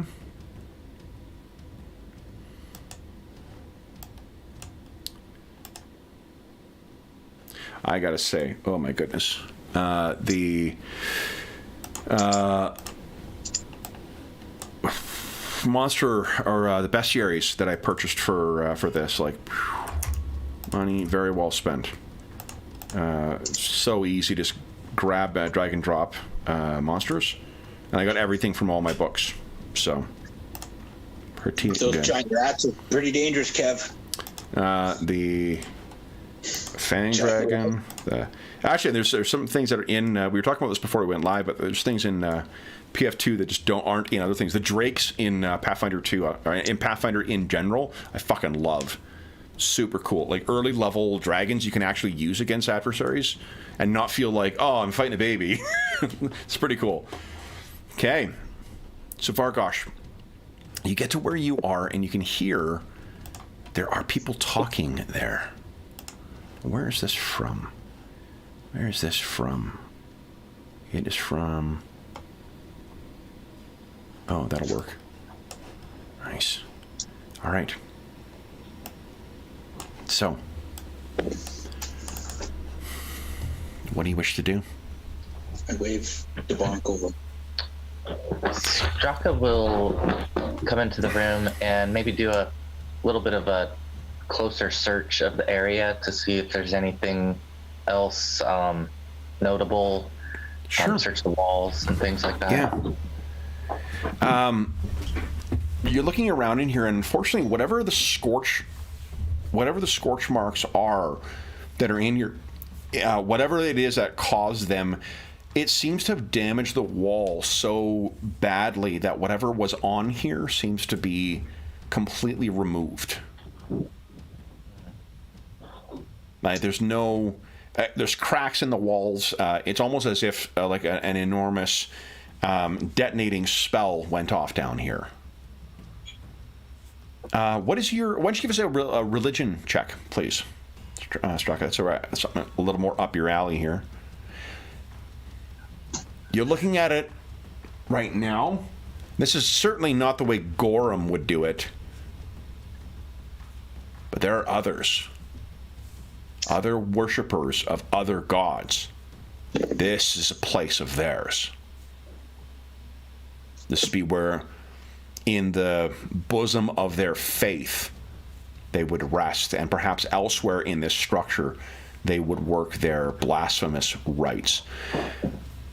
Straka, would you give us a society check? Actually, no, you rolled really well on that religion check. What you also know, because I think Straka is one of the ones who does speak Varisian, which means you can actually communicate with, in their natural language, with the humans. You don't need to rely just on the common tongue. The humans of the region, you've talked to them before, and there are cults that serve this whispering tyrant, this wizard, who hide themselves among the teeming numbers of humans. In the shadows and the alcoves and the hidden places in their teeming cities, there are those who would pray and give service to the Whispering Tyrant. Oh. This may indeed be one of those hidden alcoves. Some terrible rituals. I will press forward, follow the bonk. Cowardly as well. So, now that you're closer, DeBonk and Straka, you can both hear the chanting in louder. Holy shit. But Vargosh, and that 20 in your perception check. Clearly, we have a new defining trait for Vargosh. Vargosh, you can hear people speaking to one another. Does Vargosh speak Varisian? Or does he only speak Common and Orc? Common and Orc. Common and Orc. Yeah, okay. So they're speaking in a language that you're only picking up a couple of words from. What you could do, why don't you give us a society check? Let's see if you can piece together what they're talking about. Yeah, not great. You don't know enough of that stupid human tongue. But there are definitely people talking in the next room. Like, down these stairs, wherever they go, someone is speaking down there. And I think you should be able to see. Hold on, I need to do one thing. Oh, this is something I do like. Man, I love this. One new... Yeah, that's awesome. Fuck, that's awesome. You can place lights. I can just place lights where I need them in this. That is so fucking cool. Man, I like that. There we go. I like the dynamic lighting changes only on a drop, so a character can't, player can't move their token into a room and back. Yeah, and I do I have that? Hold on. Did I forget to set that up in this one? Oh, no. Movement, so it restricts. You know, actually, I didn't set up update only on drop. There we go. Dave, you're getting that experience now, buddy. Okay. So, you can see there is that light coming from down here. You can hear the conversations happening. Okay. He makes a motion that it goes around the corner. Okay. Now, okay, so Vargosh, look directly south there. Yeah, I can see that. Let me just... Is that person chanting, casting? Not chanting, not casting, but you were still in shadow, actually. The light is coming from right in the center of the room. Where... Oh, you know what? Hold on. Got to do something for you guys here. I forgot. We're in a dungeon. Let me do this. Here we go. Oh, gosh. There we go. I always forget to do this with these pre-gens. To set up so you guys can only see your own character.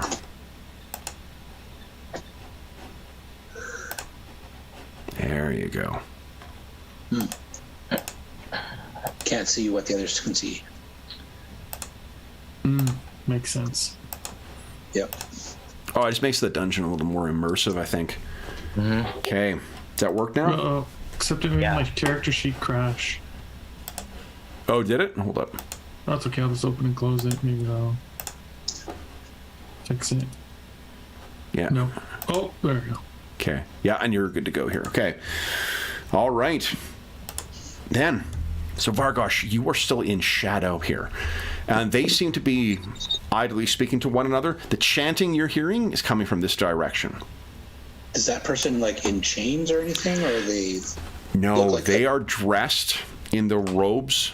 They seem to be wearing some kind of ceremonial robes, and they are carrying. At their waist, they have daggers. They seem to be almost it's tough with humans.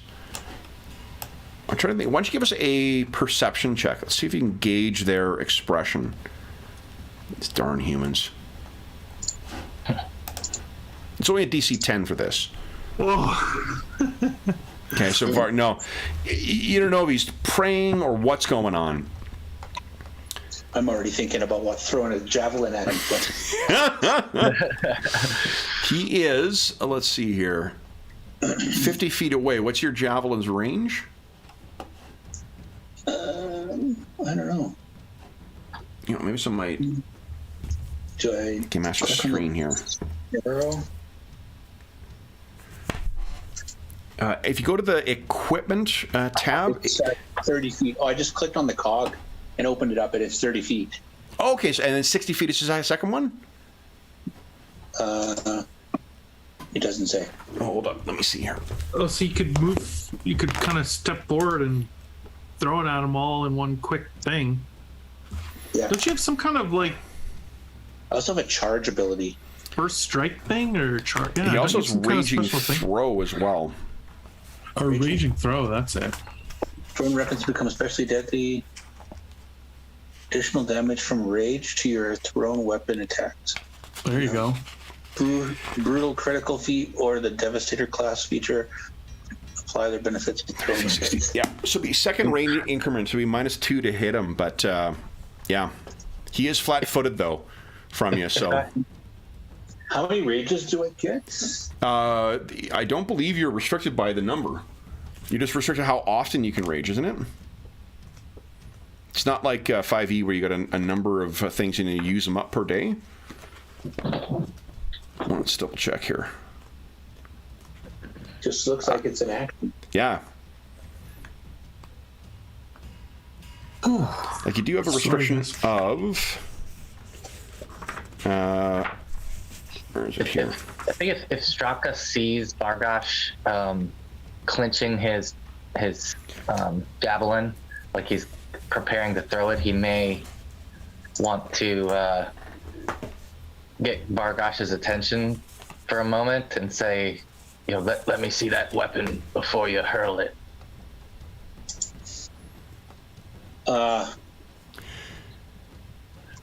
You can hear he is. There are more than one voices, just because of your role, Vargosh. There's definitely more than one of these guys down here. Just if you're thinking of casting a valuable spell on one thrown weapon, there may be. Vargosh can tell you that there's more than one of them in here. Okay. I think Vargosh leans in towards Debonk and Straka, and he's like, I'm not going to throw, I'm going to charge. Get ready. There's multiple of them in the room. Ready. Okay. I can. I could do a magic weapon on your melee weapon if you'd like. Are they going to hear it? How quiet is it? I think it does have a verbal component. That's probably, in most of Kev's games, casting magic's pretty loud. Yeah, you have to speak clearly and loudly. It would definitely ruin any stealth check. What you can also tell us from, because Vargosh did get the nat 20, whoever is actually chanting is one room away from where these guys are. Oh, okay. Maybe we can get this guy without alerting the others.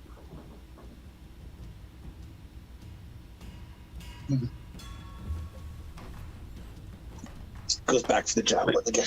It's like, all right. We've followed you this far. He's gonna try and go stealthily down the stairs, and then throw from the bottom of the stairs. I think. Okay. I don't know how far that is. It might be. Oh, it's a little out of range. But oh well.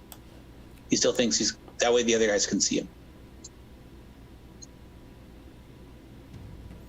1 second. I'm just getting something set up here. Ooh, where is it? Where to go?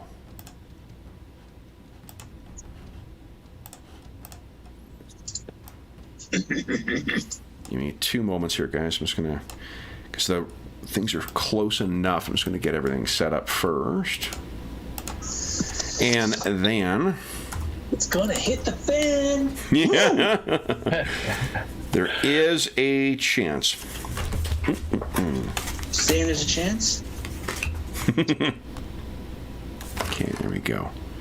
He kind of waves them forward a little bit, like. And then gets his javelin ready. And as soon as Kev says it's okay. Yeah, give me 1 more second here. I'm just going to get them. They're much closer. Again, forgive me for those listening at home for not having this set up before. We literally finished getting the characters entered at about half hour before we started playing. So Yeah, come on, you got to give yourself some credit. You threw this together in like half a day on the impulse, based on a comment in the Discord channel. well, it's hardly the first time we've done something that impulsive, but And then roll 20 threw a bunch of ones at you when we tried to use it. So you pivoted very quickly. It's impressive. Here we go. All right. Well, that is very kind of you guys. Flattery will get you no less enemies, though. So I know. I'm just kidding. Hey, we'll get you hero points because it's 9:30. Everyone gets a hero point. Yeah. All right, we just hit. All right.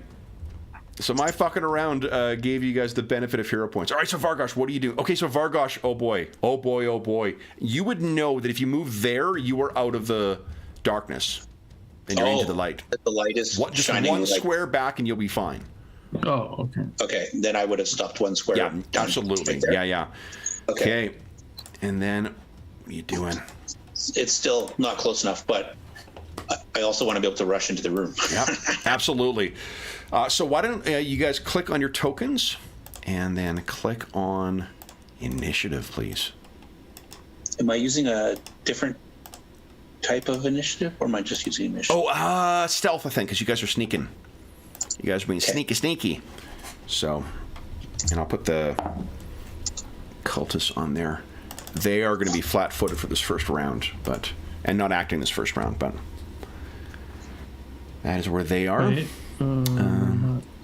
There we go. Oh, I almost blew it. Yeah. I'm still slow, but at least it's on the chart. Anybody spending hero points to reroll? Fuck it, yeah. This time I am. Hell yeah, you're topped out right now. And Might as well. tired of these crap rolls. There you go, badunk. All right, now I'm going to assume you're going to want to go right after Vargosh. Yeah. Okay. Right after he throws. But I'm going to rage throw, so it's going to be like you hear him like growl or snarl or something like that. Yeah. And then Go right ahead. Okay, so then, Vargosh, and he'll be catching him flat-footed. Go ahead and make your attack roll. So we have plus. Oh, and you got your. Hold on, let me give you your temp hit points here as well. 3 temp hit points and a rage throw. Boom. Come on. You want to hero point that? Even flat-footed, that will not connect. Especially with the range penalty. Do it. Nice. There you go. With the range penalty, that is enough. That is 8 plus 9, 10. Look at this. It strikes him and he slams against the wall. Looks over at you and you realize how pale that this human is. Vargosh, that would have been 1 to rage, 1 to throw. You have 1 more action. What do you want to do?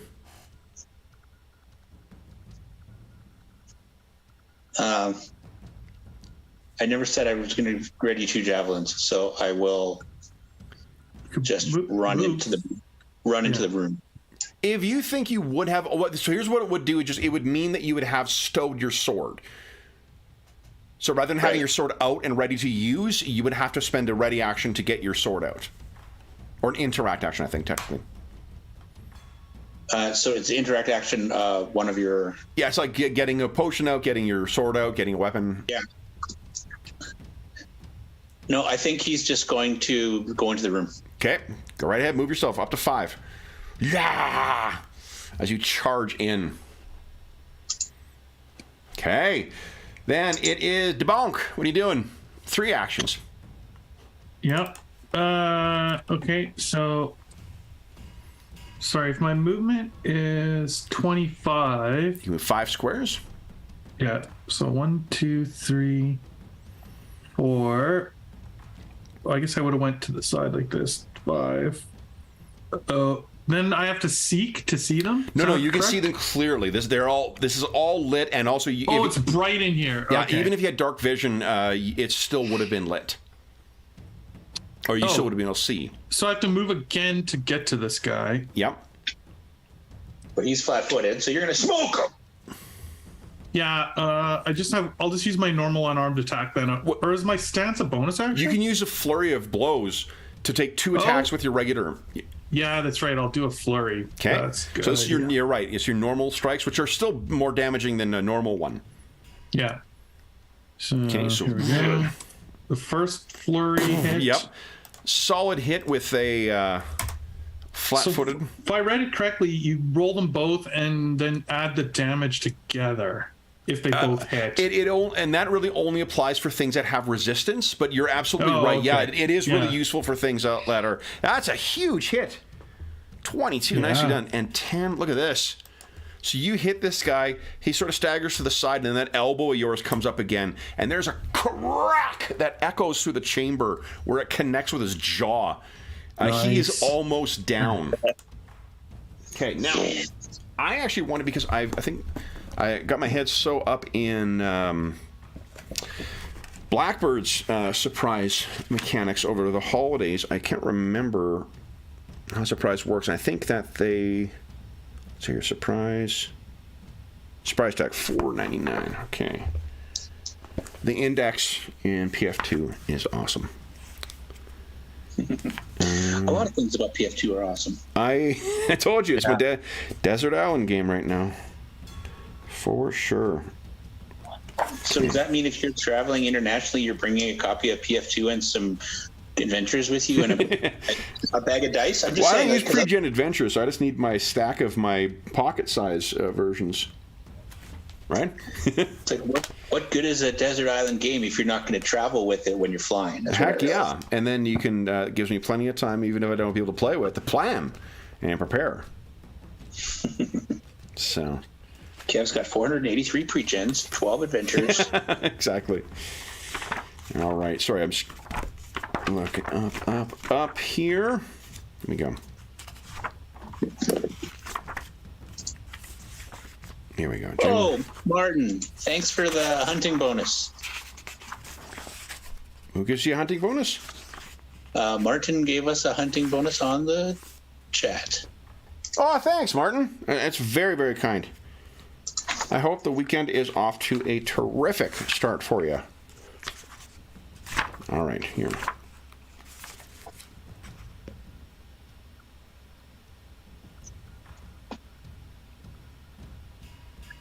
Okay, there isn't any. There's not a full surprise round. It just if you're sneaking, that lets you use surprise before the other thing. So they do have their full actions now, or their full turns. So that's what I was looking at. Sorry, guys.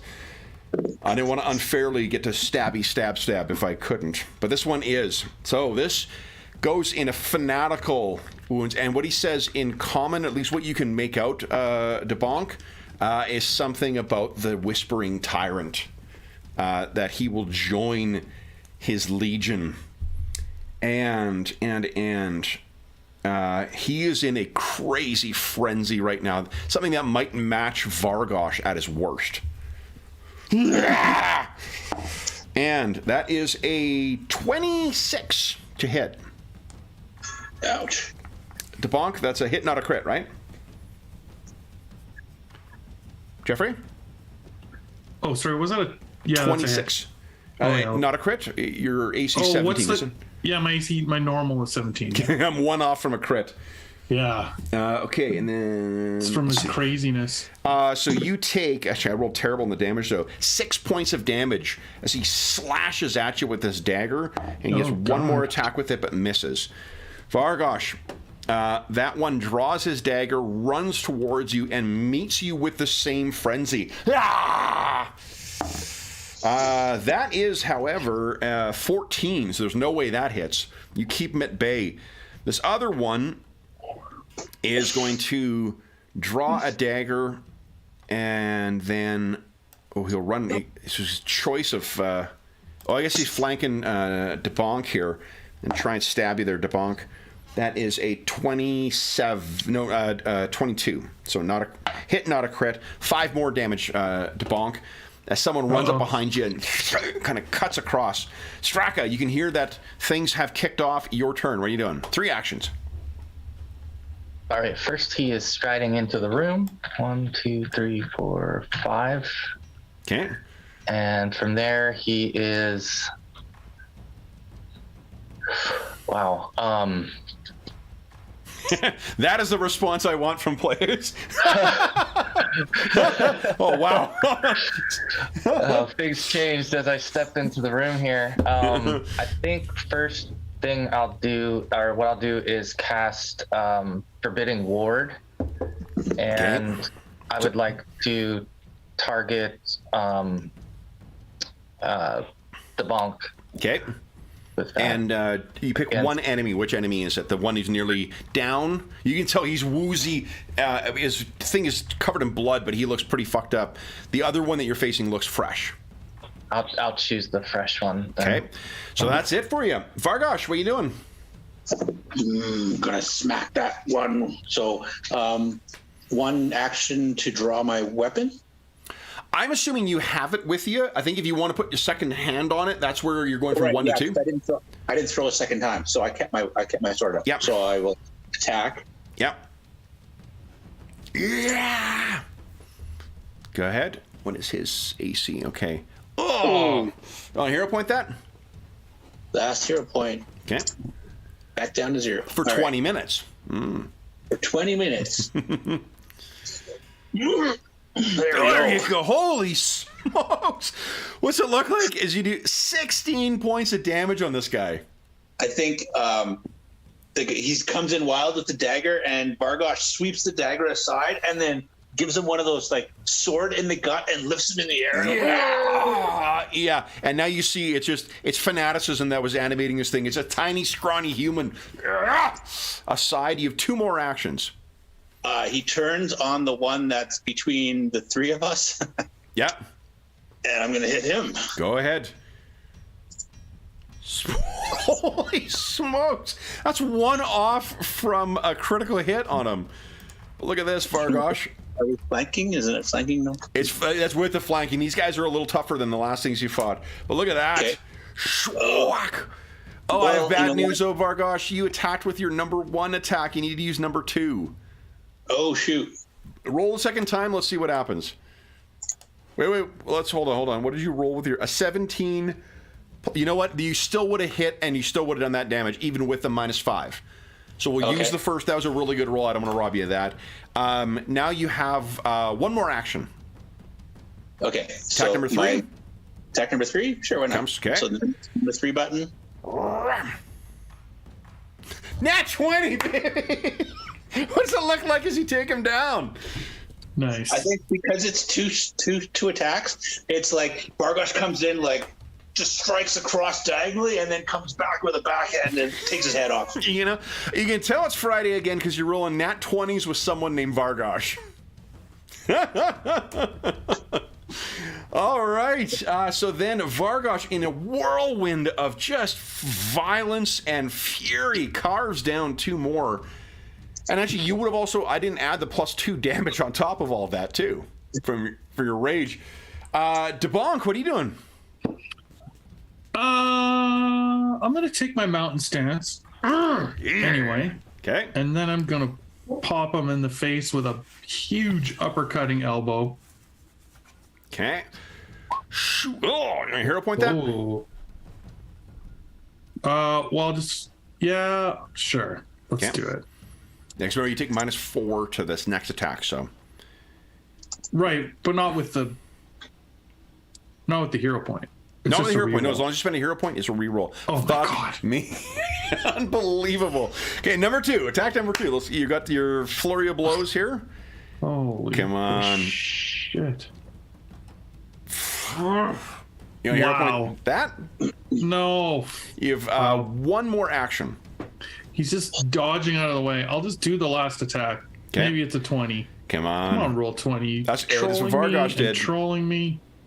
Nice. God, those are bad rolls. All right, then he's still up, which means he gets to, in his frenzy, try and get you again. He leaps forward with that dagger. I'll roll it in chat because it's that'll be more interesting.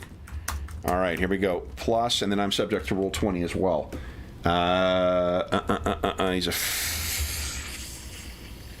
He's fanatical. That's what he gets. All right, here we go. Hit, not a crit, I think. Oh, man. That's right. Yeah. Uh-oh. Okay. Could knock me down. Let's see here. 4 plus. Here we go. 7 points of damage. Just enough. Oh, God. My God. Roll 20. You are such a troll. 3 misses in a row, followed by. So that was knocked down. 1. As his first strike, he then leaps forward for his second action, and then he tries to stab Straka. Well, I should have rolled in chat. Hold on. Here we go. And this is a -4. 9 is not going to be... Yeah! Stumbles over DeBonk's blood. Straka, you're up next. What are you doing?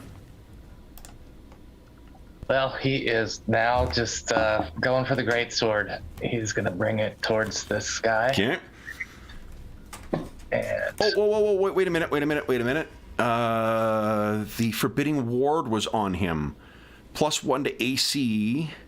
I guess that wasn't. No, it was on the fresh one, and right, not the Vargosh annihilated. Don't worry, you're saving him. Schwook, his head gets cut off. Had I known his rage was so strong, So DeBonk, you are at dying 1, and you're in the right spot of the order. So Straka, what do you? That was 1 action to carve this guy down. You have 2 more. I will cast a heal targeted on the bonk. Okay, a 2-point. It's 2 action 1. Okay. So that's 2 plus 8, and it's 10 points of the heal back to Bonk. You are now wounded 1. So on the top right of that, there's all those different conditions. You can put your wounded as 1. And you're back to... What does Orc Ferocity do? Oh, click on it. Yeah. Hold on. I've just thought of that we have some. Yeah, once per day when you produce, but not immediately killed. So you're actually at 1. Never mind. So Straka, does that change your action? No, I'll still heal him. Okay. No. I mean, I am at 1 hit point. Yeah. So you're at 11 hit points now. No, that's 0, 1. There we go. 1. Oh, because he healed me. He healed you. Yeah. Right. Okay.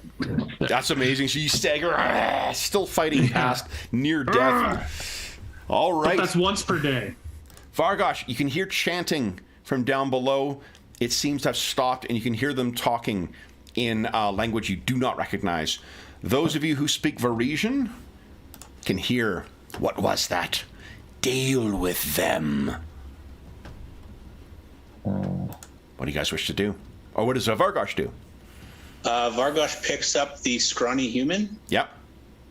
And holds him up by the neck, around the neck, and heads towards the top of the stairs with a human shield. Okay. So go ahead and position yourself where you wish to be.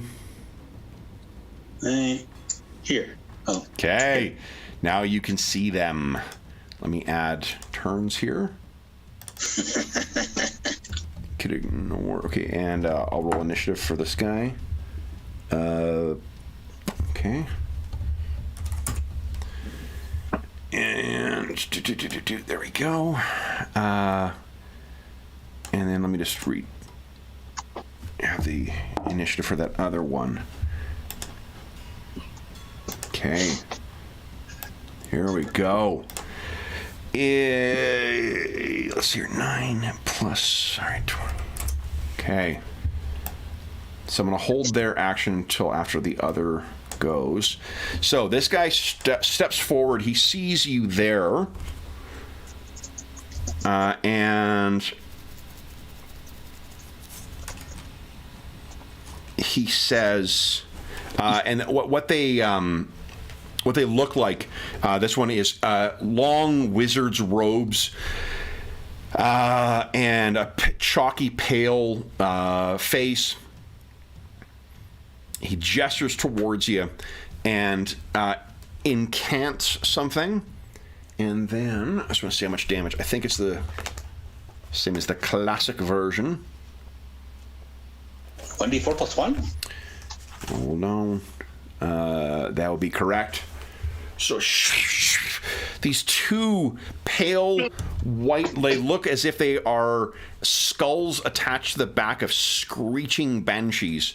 And you take, let's see here, 2d4 plus 2. 10 points of damage, Vargosh, as this hits you. Remember, everyone's got a healing potion on them as well, just as a reminder. Yeah. And that is it for his, so that was his action. And he says for free, more of their kind. Then it is the rancorous priest's turn. He turns.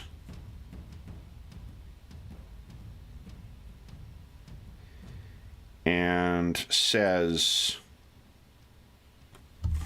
no matter. More fodder for the tyrant's army. Jaster's, this necromantic bolt goes zipping past you, Vargosh, narrowly missing you. And then for his last action, he picks up the orcish skull covered in necromantic runes that has been sitting at that altar. DeBonk, you've heard this back and forth, but I don't think you've seen. There's a magical bolt that suddenly flies into the room, but that is all you know thus far. I think. Hold on. What can you see down there? I think maybe you can see that damn pier. Oh, you can. I can see the one dude. A wizard. This one right there, yeah. He has... I think... Yes.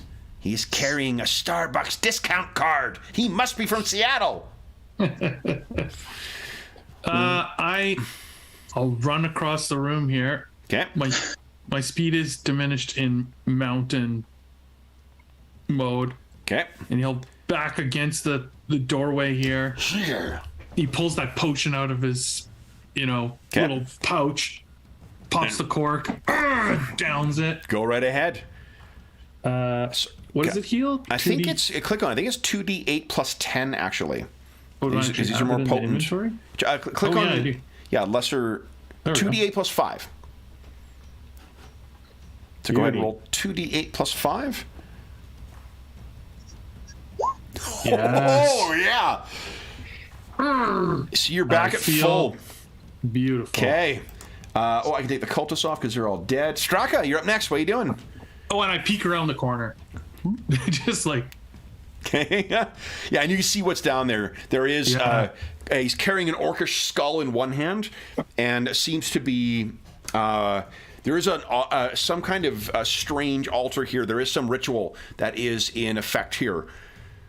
The ancestor. They seem to be trying to do something to your ancestor. Straka. He's gonna start moving 1, 2, 3, 4, 5 to there. Okay. So you can see what's down there. Wizards! Wizards, damn. In this tower on the coast! Damn them. Well, I'm using my reaction to beat a dead horse, basically. I think I'm gonna do another forbidding ward, this time on Bargosh. Okay. And his targeted enemy, I'm gonna... Can you click on forbidden ward? I just want to see what the range... Yeah. I'm not sure if there is a range on it or not. 30 feet. 30. Let's just double check here. Oh, I have to be within 30 feet of both of them. Okay. So... Yeah, I think so. Okay. Because there's 2 targets, but you would have known that though. So you did 1 move. You have 2 more actions. What would you like to do? Let's see. I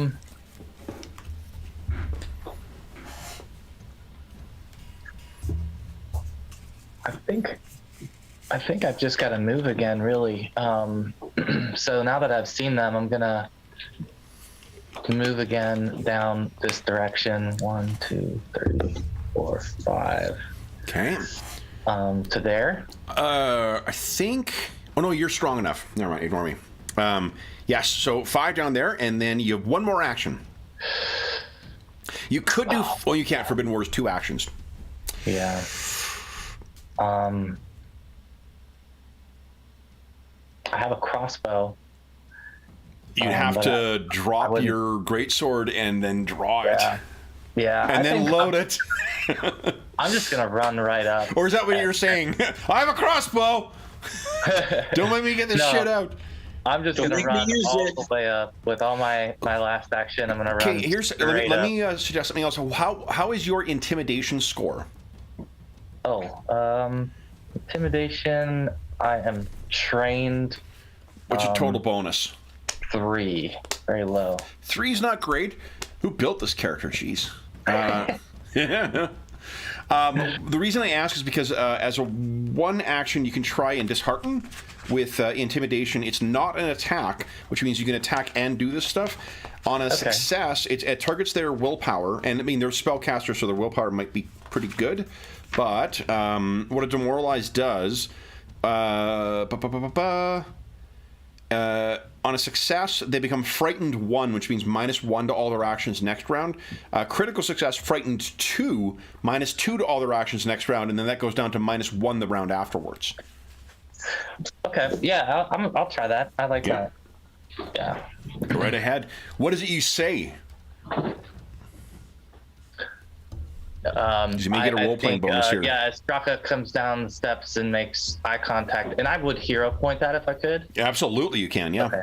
Yeah. Let's see how this comes off. You're 6 minutes off from the next hero point, so you better clear the deck here. No, there's no critical failure penalty. So, but you did spend a hero point, so just make sure you take that off. As whatever you say, it falls on deaf ears. They are just saying, Vargosh. It is free action to drop corpses. Yeah, that's good because it didn't help me against those little those energy things that hurt. I did what's known as the George maneuver. I opened up with magic missile. And then I can grab my potion and drink it. That'd be 2 actions. 1 to grab it from your storage, 1 to quaff it. So go ahead. It's 2d8 plus 5 you gain back. Let's roll a big one. Yes. 17 back, so you're at 22. Beautiful. And you have 1 more action, Vargosh. What do you want to do? I think he's going to move down the stairs. Okay. Then it is wizard time. All right. So he only thought to prepare 1 magic missile. But I have something else. If I had an extra 20 minutes, I'm using my absolute favorite fucking accessory, my monster cards. I love the battle boxes for this. A very close second favorite accessory is the spell cards, which I did not have time to grab. They're pretty good too. But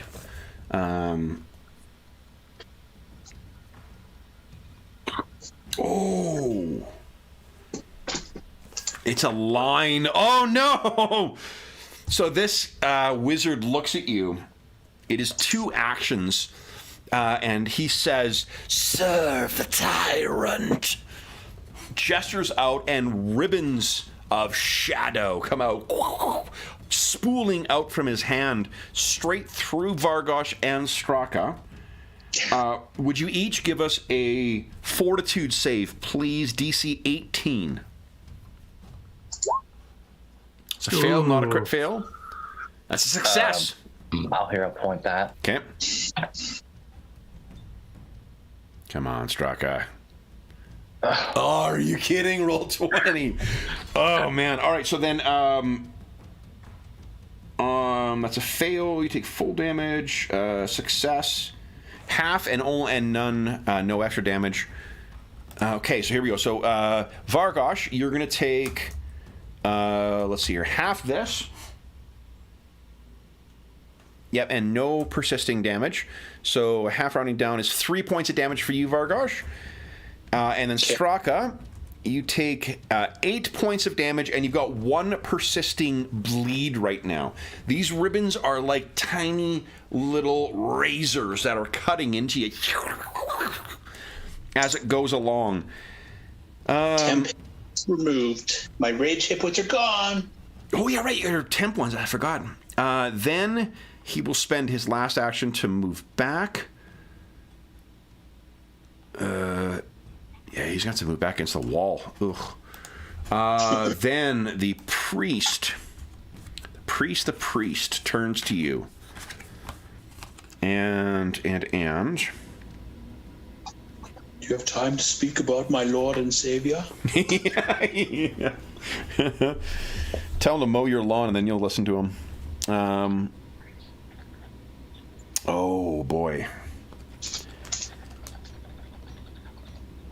It seems as if this kid may have known what was about to come.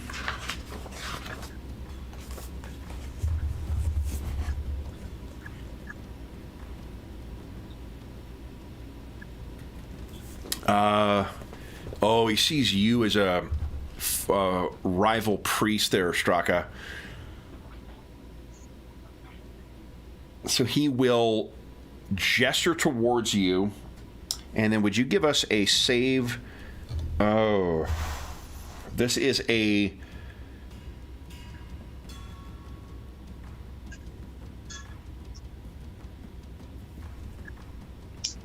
Fortitude save against a DC of 21.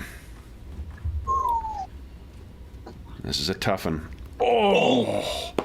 So close. You want to hero point that, or...? Yeah. Yeah? Okay. You get another one in a minute. Yeah, we'll do it. All right. Come on. Here we go. Come on. Yeah! There you go. All right, so you're taking half damage from this. So this is... 45 divided by 2. Holy smokes. Yeah, this is a big one. Oh, no. I'll put it in. I'm sure I'll put it down. That's a good use of a hero point. 15 points of damage as he unleashes this unholy power on you. And Orc Ferocity, beautiful. Oh, I clicked on that just so that Jamie would remember. Yeah. Okay. I can't remember if I can't remember who has that. Because that's that's an ancestral. I think he's got the one that gives him the extra hit points. Oh. Instead. Remember, there's no negative hit points in PF2. You're just knocked down to wounded, or you're dying 1 right now. Okay. As you go down, and then you get another hero point. Everyone gets a hero point. So that, and then with his last action, he likewise moves back. They are trying to be crafty here. DeBonk, you saw Straka get struck down. You do know that he has a healing potion on him. Right, so I can move 1, 2, 3, 4. Can I stand beside him on the stairs? Yep, absolutely. And then what? An action to take it out of his bag, and an action to feed it to him. And an action to feed it to him. Yep. So then, Straka, would you give us a 2d8 plus 5 roll, please? That is how many hit points you get back, and you have dropped your greatsword, unfortunately. 19. Oh, nice roll. Nice. That helps. So you got him. All right, that's it for. And actually, hold on. Straka would be right there in the initiative order because you were knocked down, and you are now wounded 1, not dying 1. Okay. Okay. Then it is Vargosh's turn. Did DeBonk have anything else to do? No, it's 3 actions. No, that's all my actions. Yeah. Oh, it's move and then okay. I hate to remind you real quick. Sorry to interrupt. There was a persistent damage that Straka. As soon as you receive healing, it removes bleed. Oh, okay. Yeah, so you're healed of that. Sorry. Thank you for the reminder, though. Do you have to be 2 strides away to use a feat to charge? No, I click on it. I'm pretty sure that you are. Because the thing is, you don't need to move your full movement for a stride. Okay.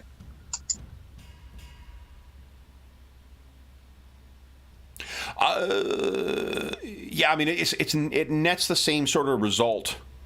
Because it's one action to do the sudden charge, or 2 actions to do sudden charge, isn't it? Sudden charge. There's no other benefit from charging, apart from the fact that you get to stride twice and then also attack.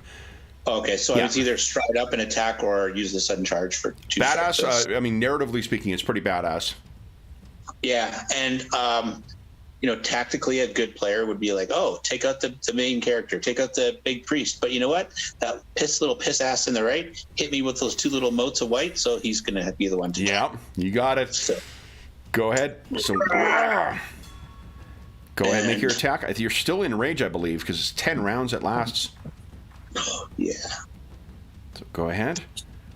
Bring that. Oh, big hit. Schwack, and that's 12 points of damage. Look at this. It cries out as your blade cuts home. You have 1 more action. Can't see his bar, but You can't see his bar? Hold on. sure. Oh, you know what? Wait. Because... Hold on here. How's that? Can you see it now? Yep. Sorry, guys. Let me double check. The other one's set. Oh, I did set the other one. It's not him. Okay, so I just got a hero point. I'm going to use it. Hell yeah. Reroll number 2. Go ahead. Come on. That is a hit. Yes. 8 points of damage. 10 points of damage with your rage. He goes down. Yeah, another one of those. Wizard. X marks the spot on the wizard. Straka, you are prone right now. It takes you 1 to get up and takes you 1 to recover your greatsword. I'm not saying you have to do that, but if you're choosing to do that, that's what you're going to need to do. Yeah, I'm gonna spend those to do that, and then move 1, 2, 3, 4, 5 to there. Okay. That's it. All right. Oh, the priest's turn now. I only have 1 card I need to study now. It has my full and undivided attention, which is to say I'm trying to remember what I wanted to do. All right. Oh, it has more of these harm spells. Oh! And it's going to do second verse, literally a verse in this point. So it's going to turn to Straka once again. You fell, you raised, and he says in broken Orcish, so that you have no chance of misunderstanding it. I will make you raise. Would you give us once again a fortitude save against DC 21? Oh, man. Come on, Straka. Now, hero point that, or are you saving it? I will spend it. Okay. Actually, I also have a feat. This Prophecy's Pawn. Yes. Yeah. You I'll are the use that. chosen one by Gorham. You want to use that instead? Let's hope Gorham can bring me a better outcome. Come on, Gorham. Oh. Okay, then let's see here. The damage is, hopefully I roll bad. 25 points of damage as this unholy power just coils out from him. You guys can almost see his life force streaming out of him. Then on his other action, he will draw this brutal looking. It looks like he's picked out a human's spinal cord that is somehow rigid and sharp and pointy and covered with gore. He is ready to fight. DeBonk, you're up next. What are you doing? Moving. So Straka is dying too right now. I don't know if there's anything I can do. Do you have medicine? don't- Yep. I think you can stabilize. Okay. I Yeah, believe. I'll move in and try and stabilize them. Okay. And I All think right. I'm not very good at this. 1 second here. Let me check what the. Roll 20. Roll 20. So it'll be Come on. medicine once again, but let me double check here. It might be a flat. No, it's not. It's not a flat roll. It's a skill roll. Where is it? DC 4. Fingers crossed. Let's see here. I'm sure it's like a 15. Oh, might not be that high just to stabilize. I don't know. Okay, 13. attempt a medicine check on a creature that has 0 hit points in the dying condition. DC is 5 plus the recovery roll, typically 15 plus a. So it's a 22 to stabilize. What? Oh. Holy crap, Pathfinder. Okay. Well, I mean, do I even try it? Like, am I going to do damage to him? A critical failure would increase the dying value by 1. How does that work? You get like a certain number of dying and then you're dead? What or? dying 4 is when you shuffle off the mortal coil. I mean, because I only have a 10% of this working and a 5% that I make it worse. So, And but you know this, like, you know that what your medicine skill is and how hard it is when you're rounding the corner, right? Absolutely. Yeah. I've Like, done your character would know how hard it is. Yeah, I think what he does is he jumps over the body. He wants to. He's already get being to referred to as the body. Yeah, the body. He jumps the body of his dear friend. I'm double checking. Sorry, I've got my my pocket version is. Or, sorry, I guess I'd be right here. And I'm attacking this piece of crap who just hurt my friend twice now. He has it out for me. Yeah. Oh my gosh. Okay. Yeah. Go ahead. So you race in, and then you've got. If you're in a flurry, go ahead and make 2 attacks on him. So attack number 1. Yeah. Come on. Nat 20! Oh. Oh, but you rolled worse for your crit. What? How is that even possible? Yeah, because it doubles the damage rather than rolling twice. So that is. Boom. Well, that's just stupid.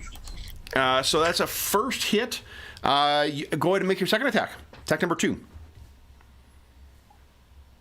Oh, so even when you flurry, the second one takes the penalty? Always, yeah. Yeah, Okay. it gives you the opportunity to make more attacks in a round. It doesn't make you. Oh my god. You want to hero point that? I guess so. Okay. Ay. Come on, roll 20. Come on.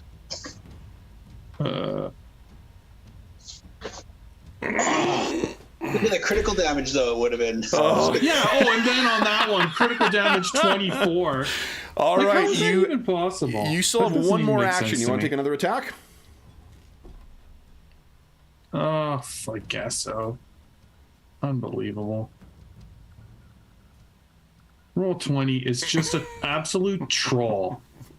Like, I roll a 27 crit, and the regular damage is 12, and the crit's a 10. Then I roll a really shitty hit, and the crit is a 24. Do you wish to hero point that? Do I wish to speak with the programmers of Roll20 directly? Yes. No, I'm not going to use my last hero point for that. Vargosh, what are you doing? He's going to do that same sudden charge. Nice. Runs around the big pile of goo and brings the bastard sword to bear. Come on. Nat 20, baby! Holy smokes! Oh, Vargosh, you're living up to your namesake, buddy. Actually, that's 2 more because you're still raging.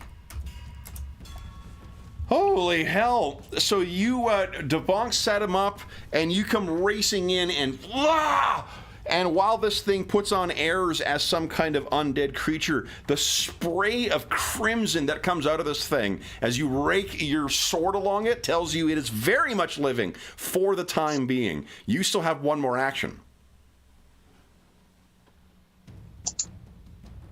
That one! You want a hero point that? Oh, you have no hero points left? I have none. Okay, let's do a quick I shuffle don't here. think I have any, I'm going to double check, but I don't think I have any feats for re-rolling or anything. Range thrower, forger, rage. No. You're in such a torrent. You deal damage to yourself instead of the target. You take 16 points of damage, Dave. Oh. Oh, wow, I go down. No, I'm not down. I'm at So you got 6. 6 points left. Oh my Holy gosh. shit. Now, Straka, give us a flat D20 roll. This is you're rolling against 17 right now. You're a dying 3. No. Oh, now can this. I hero point that? Yes, you can. Yeah, you I can. have one left because I saved it Come on. for prophecy. I'll try it. Come on. It's unlikely, but why not? Oh, Insult to I'm injury. 3. Okay, now I'm going to double check here to make sure that, because I know they changed between the first printing and the second printing, they changed the dying rules, and I often forget them. So let me just make sure that I'm applying the correct and current versions for your benefit. And here we go. Nope, that's downtime. We're not in that yet. Here we go. Go. There we go. Okay, dying.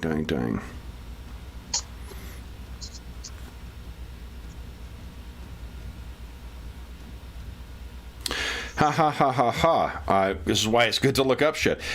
If you have at least 1 hero point, you can spend all of your remaining hero points at the start of your turn, or when your dying value would increase, you lose the dying condition entirely and stabilize at 0 hit points. Oh. I'm going to guess that's what you would have done. Yes, that's great. Okay, so you are stable, Straka. All right, then. What is this guy doing? I still have one more. I'll cast it on Straka again. No, I'm kidding. Now, unfortunately, no one has any attacks of opportunity. And Vargosh is doing a good enough job of... Actually, let's try and take Vargosh down here.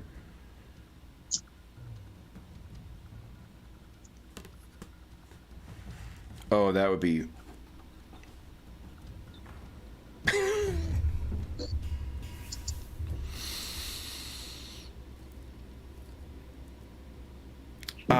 would each of you give us a fortitude save against DC 21, please?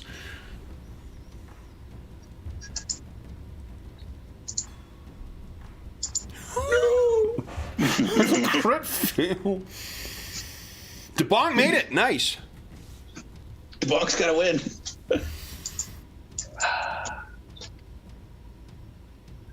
Oh. So, Straka, you gain dying 1. What happens is this guy is spending his entire round casting a burst of burst harm. Necrotic power pours out of him. And let's see here, Vargosh, you take... I don't get the bonus this time to the damage. Vargosh, you're taking the... Oh, you critically failed, and you can't do it. You take double damage, so double this. 22 points of damage. Vargosh, you're blown back and are at... didn't you once per day? I didn't Oh, do yeah, it. you weren't yet. That's right. I thought Straka had it, so I was reminding Jamie. Oh, that's Yeah, awesome. yeah, he didn't actually So use we hit by this wave, Vargosh, and your orcish fury holds you on. And then DeBonk, you'll take half of this damage.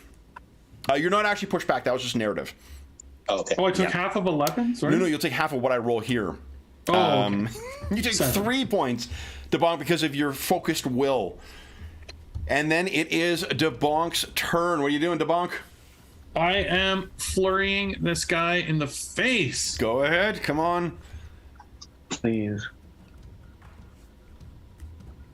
That is a mess. You want to hero point that? Yep, last one. There Come we go. on. No way. Take the wizard Come on. down. Oh my god, I rolled 20. It's gonna be full misses again. That's what happened to me last time. Attack and number then the 2. guy took me out. Now one. Yep, that one. Hold Yep. on. You guys thought we had a chance. Nope. Roll 20's got something planned. You are fatigued. Oh my god. So if you can take the fatigue, What does that do? Yeah, I think it's just -1 to all attacks and damage, or attacks and skill checks and saving throws. So you've overextended. there But somewhere you could. on You, the- oh, you there. don't have a hero point left. Shit. Okay, so that's only 1 action. You have 2 more attacks at number 3. All right, here we go. Nope. And one. That was your javelin. You hit the wrong thing. Use your whoops. falling stone strike, number 3. Nope. And then one more. Last one. Vargosh. Yeah. Vargosh has 1 hit point. He's wounded 1. It's Friday night, though. It's Friday night, and my name is Vargosh. Yes. Good That roll. is just barely a miss. Oh. Wow. This guy's got insane AC. Yeah. There it scales for relative level in PF2. So attack number 2, I guess. Attack number 3.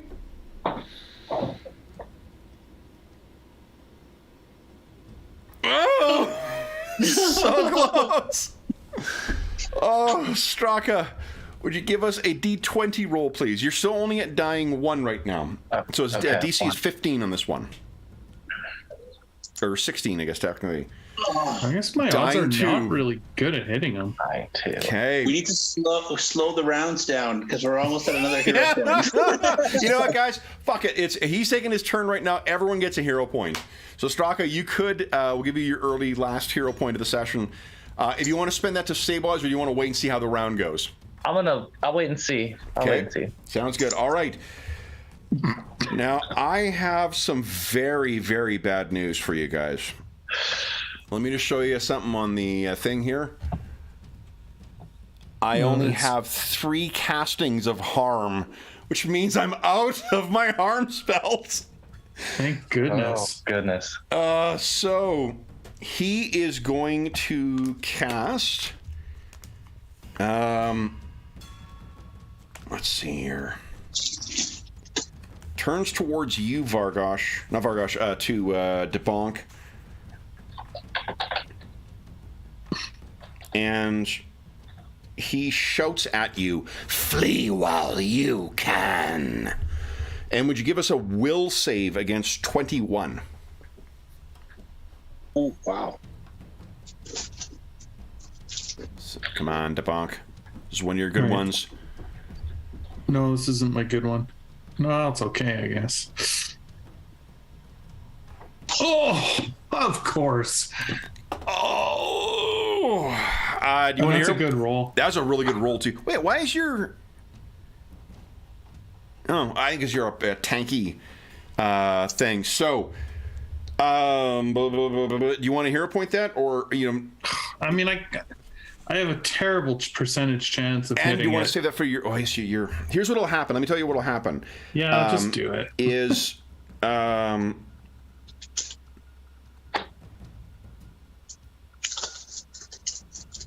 So you run as if you had the fleeing condition, and let me tell you what that does. Fleeing. On your turn, spend each action trying to escape the source of the condition as expeditiously as possible. You can't delay, you can't ready. So basically, you would run 75 feet away from him. Yeah, okay. You gonna hear point? Or well, I mean, I guess I could try. It's a tiny % chance that I do it.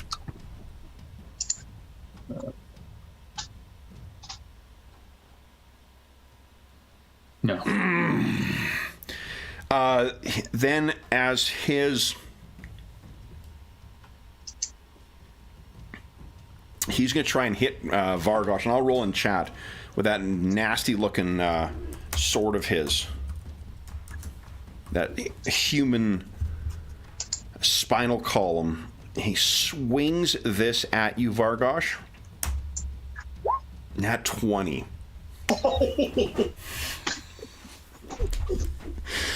So, Vargosh, you're dying... dying 1? No, dying 2 because of the crit to take you down.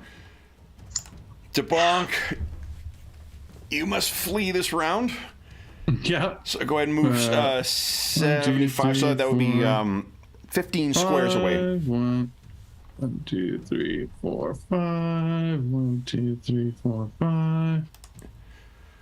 Vargosh, do you want to... Oh, and actually, Vargosh, hold on. You would go just before this. So, Straka, you're up next. Do You want to spend that hero point stabilize? Yes. Okay. And then Vargosh, you want to spend a hero point and stabilize, or you want to roll? If you roll nat 20, you get 1 hit point back.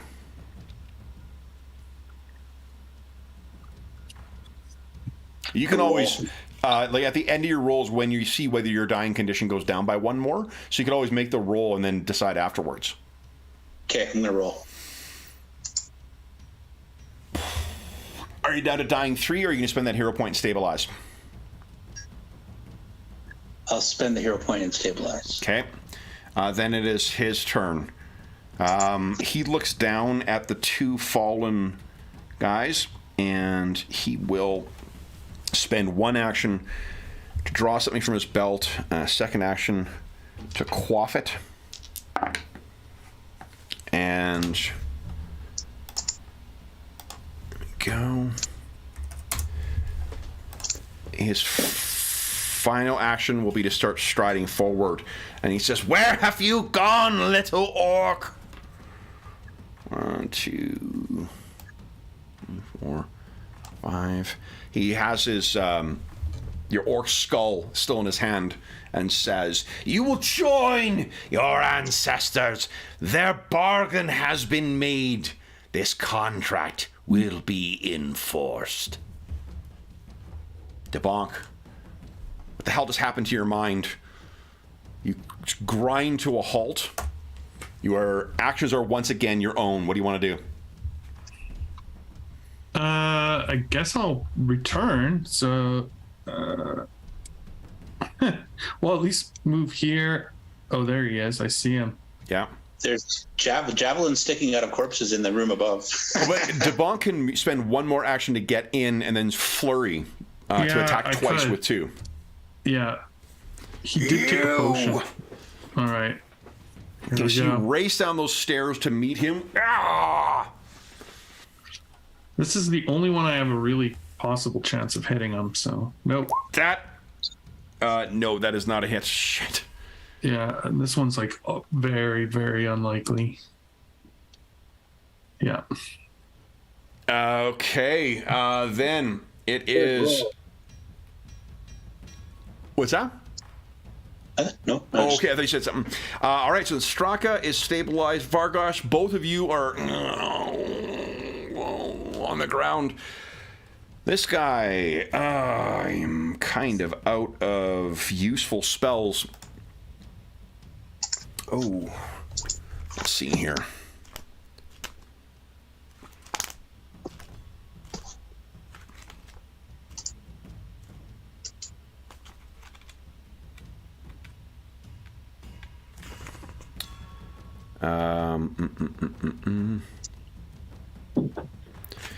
He once again says something and in a language you don't understand, a prayer of some kind, and then his eyes vanish, and you seem to see, like, for a brief moment, the front of his face becomes a skull. You can see right through the flesh, and then it comes back, and he says, "Ha ha ha ha! The tyrant blesses me!" I'll make my attack on you. 20.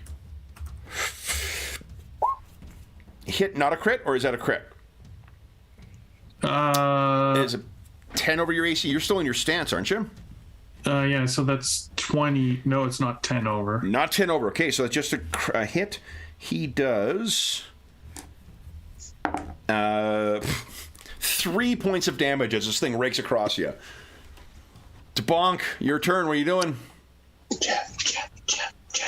Well, it's not me. It's roll 20. All I can do is click the button and hope.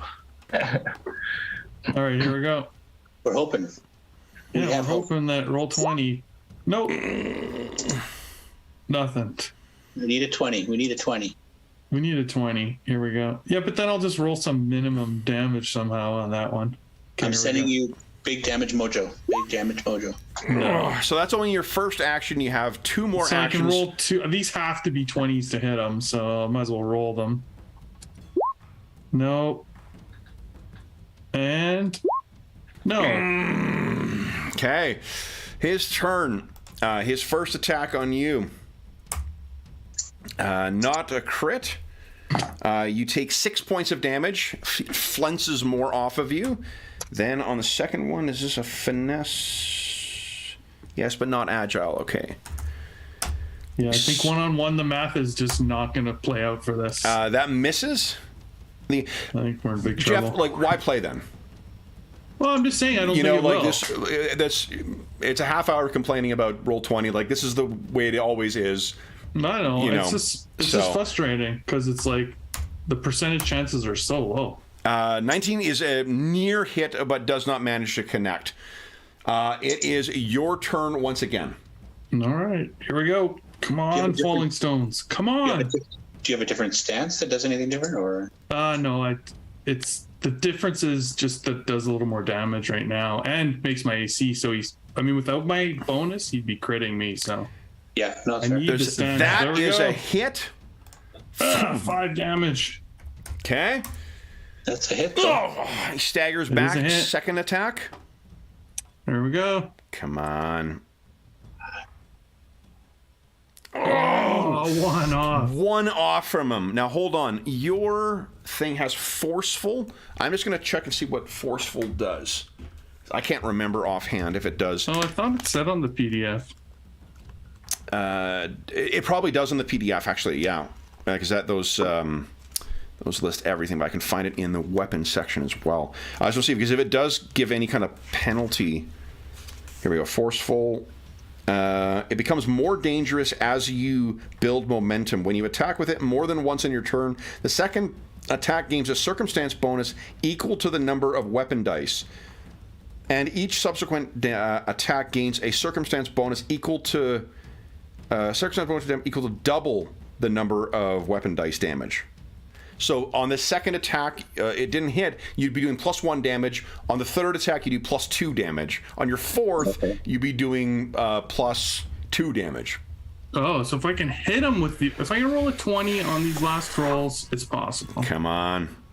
Here we go. I need a 20. One more. One last. Come on. That's 20, baby! Beautiful! Oh, and with a +2, Jeff, I will show you so you know I am not tilting shit in your scales here. Look at this. 16 hit points on the nose! Oh my goodness. What you needed. What does it look like as you take down the last wizard?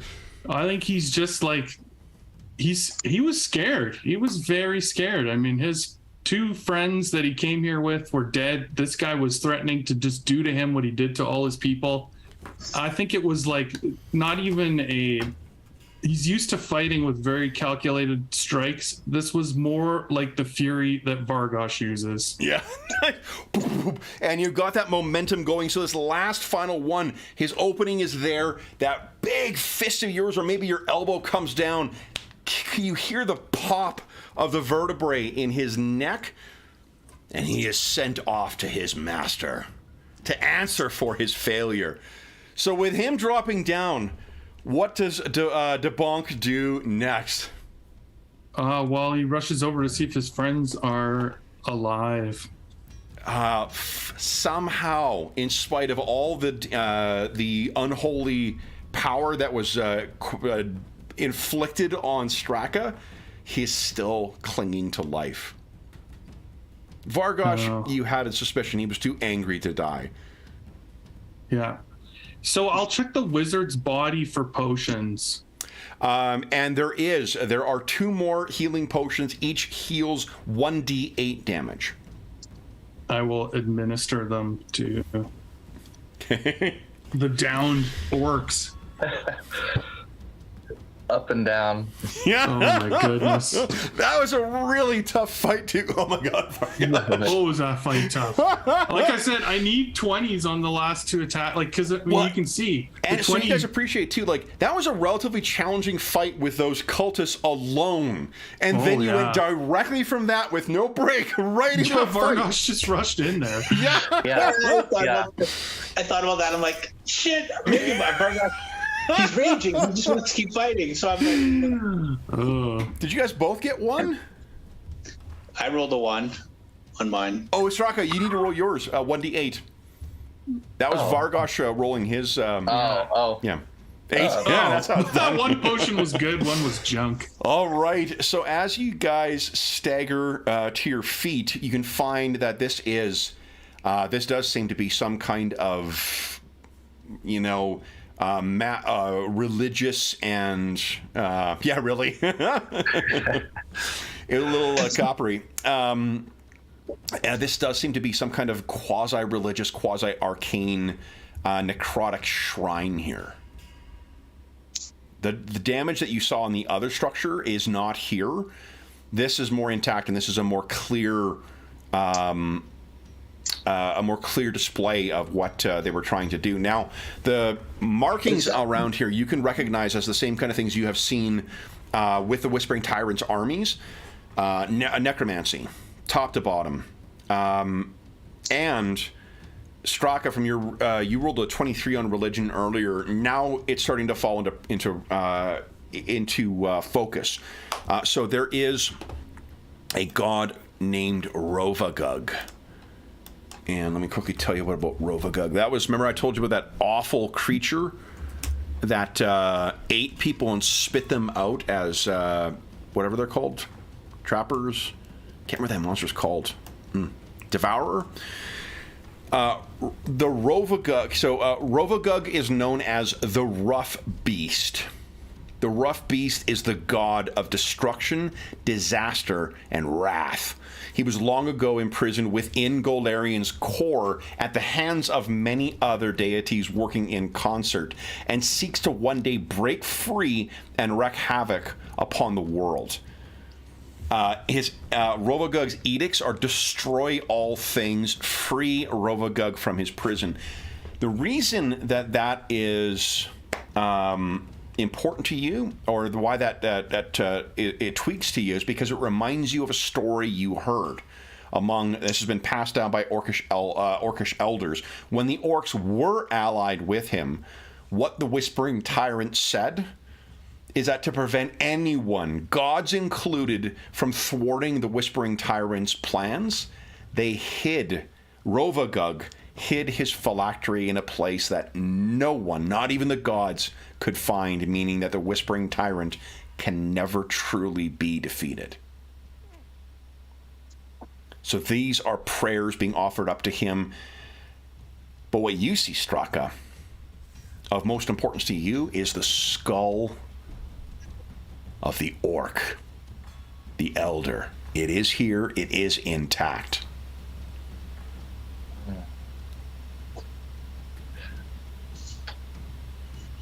Is it a part of their setup for the ritual that? No, that priest, he was carrying it around. He had picked it up when they first heard you guys. And it seems like it was part of whatever this ritual was. But, he was using it as part of its ritual. Then if it's not sort of, if he dropped it or whatever, then I think Straka will carefully pick that up. And you hear whispers in your head. Brother, have we crushed our enemies?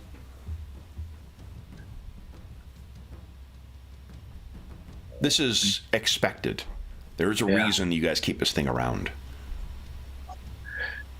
So he'll sort of brush it off and keep it under his arm for now, and show the others, obviously. Okay. Yeah. Then, guys, what do you do? There is no other foe to be faced down here. The forces you were following, if they have gone, if he had other people with them, they are now gone. You have cleared out this haven for the Whispering Tyrant. What do we see as you guys? I guess first off, what do you do with the rest of the structure? Yeah, I was going to say we would maybe try to find some way to destroy it. Like, we're on a small island. Maybe dig a trench to the opening to try and flood it with water. Oh yeah, absolutely. Like, get the water to flow right down and flood this place. Yeah. So I think you see Badonk with some kind of a big tree, a big tree that he's using to dredge the beach over. Okay. Well, Vargosh and Straka, if you wish to consult with the ancestor, you certainly can. Oh. Yeah, I think Straka would consult with the ancestor about even if this place were flooded, is there another way for us to disrupt their power or the usefulness of this place? What I think it says is that the only way that wizards can be defeated is together. And the orc will lead the way. Very heavy-handed. Totally appropriate, though. So with that, guys, we're a little early for our normal chat. Dave, do you want to add anything about Vargosh? Yeah, I think he's going to return to the Kobold tribe after this. Nice. So with our the earthworks built such that you will you'll be able to flood the basement of this with our heroes wearing the scars of their fight with the wizards and thwarting this with at least these minions of the Whispering Tyrant. That will bring our session of Orcs versus Wizards to a close. So first, a huge thank you to everyone listening at home who joined us. Thank you so much for joining us. As is always the case, if you have any comments, questions, or concerns regarding the session, the game, or anything else, please don't hesitate to leave a comment in the comment section down below. I have a link down. I didn't put a link down below to Paizo, but I'll do that after the session. They don't have the. If you are curious about learning more about the Orc license, I'm sure just follow them on social media or follow up at their website. It was so they crashed, the website crashed yesterday. So if you have difficulty finding it, just keep going back. There isn't an actual license yet, but that is pending, and it sounds like there are a lot of different hands. Paizo is the one who has taken the lead, as it were, on this, but there are a lot of Chaosium, Kobold Press, I don't want to leave others out, but Green Ronin, Owen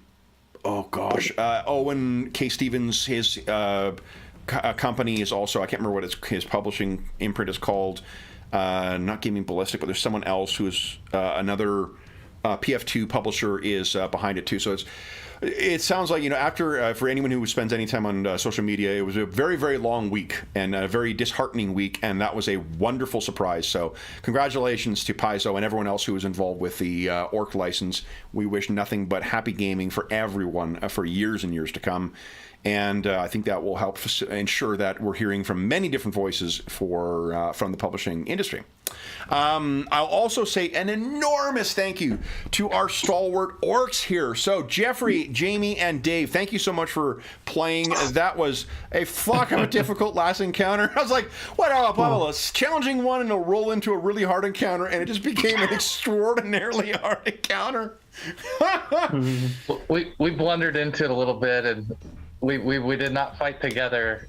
We made it difficult on ourselves. Not at all.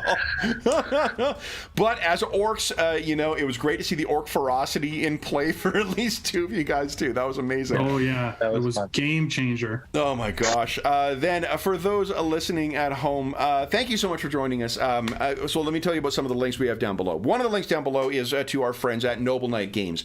Noble Knight Games is the preeminent reunionized retailer of hard to find and out-of-print RPGs in North America. Not only do they have an amazing selection of hard to find and new role-playing games, including many fine Paizo, Kobold Press, Green Ronin, or other products. They also have board games and card games, and in addition to that, they have an amazing selection of hard to find and out-of-print RPGs. I actually got my copy of the Guide to the River Kingdoms for this through them as well too, and it was less than cover price. There is also a link. Oh, there's Legendary Games, Roll for Combat, Rogue Genius Games are the other ones I forgot. So my apologies to those publishers. I saw there was more being added on today, and apologies for not including them initially. But if you purchase $10 or more through the Noble Knight website, be sure to enter the code The Muse at checkout, all caps, all one word, and you will save yourself 10% on your purchase. There also, I believe, is still free shipping for certain amounts past the U.S. Unfortunately, we in Canada, we do not get to enjoy that. There's also a link down below to something called Heroes Save Villages. That is the charity fundraising campaign that we run on the channel. It benefits the SOS Children's Villages International Charity, really amazing organization, active in over 130 countries, benefiting over 80,000 orphaned and abandoned children, including ongoing relief efforts in Ukraine and the surrounding countries at the time of recording. All donations that go through that link go directly to SOS Children's Villages International. None of it goes to the channel or any other middleman. It just goes to help out the kids who benefit from those services. And as a small way of saying thank you, for every $25 Canadian that you donate, you'll get one chance to win the grand prize or one of the other great prizes in our next charity raffle. Grand prize will be a copy of this sucker right here. This is my copy of the Beadle and Grimm's Platinum Edition Spelljammer Adventures in Space, but we have a full sealed copy still from our friends at Beadle and Grimm's Pandemonium Warehouse. That is going to be the grand prize. If you don't win that, there's still tons of other great prizes, including a beautiful chainmail dice bag made by our resident armor smith here, Dave, as well as some prizes from the Dungeon Musings Red Bubble Shop. There's also a bunch of... What else am I pointing at? Oh, yeah, your chainmail dice bag there, Jamie? I was pointing at his bag. Oh, okay. There is also a... so there's a bunch of great prizes that are available, and every $25 Canadian that you donate gets you one chance to win one of them. Again, all money goes directly to SOS Children's Villages International. None of it goes to the channel. It just goes to help out the kids who benefit from the SOS Children's Villages International charity. Last thing I'll say, once again, a huge thank you to our stalwart orcs. So Jeffrey, Jamie, and Dave, thank you so much for playing tonight. Man, and Dave, you're not wrong. I fucking love running this game. It's so much fun to write for. It's so fun to play. It's just great. Well, and these are first level characters, and we had cool stuff to do. Like that's what makes it fun, right? You know? Yeah, and it's just... We've seen over the last year the because I mean most of our games we level up slow, but we've seen characters go up to level 5, and you go from fun to more fun. Like it's neat seeing the little ways that you get to identify ways your character can be in a spotlight, not just in combat, but like in rules as well, or in non-combat scenes or encounter scenes. It's really fucking cool. With that, I will say to those once again listening at home, thank you so much for joining us for our Orcs versus Wizards very heavy-handed metaphor session. We hope you enjoyed seeing our heroes triumph over the agents of the Whispering Tyrant. And until we see you again, until we see you again, stay safe, stay healthy, happy gaming, and congratulations once again to Paizo and all the other companies. Orcs forever.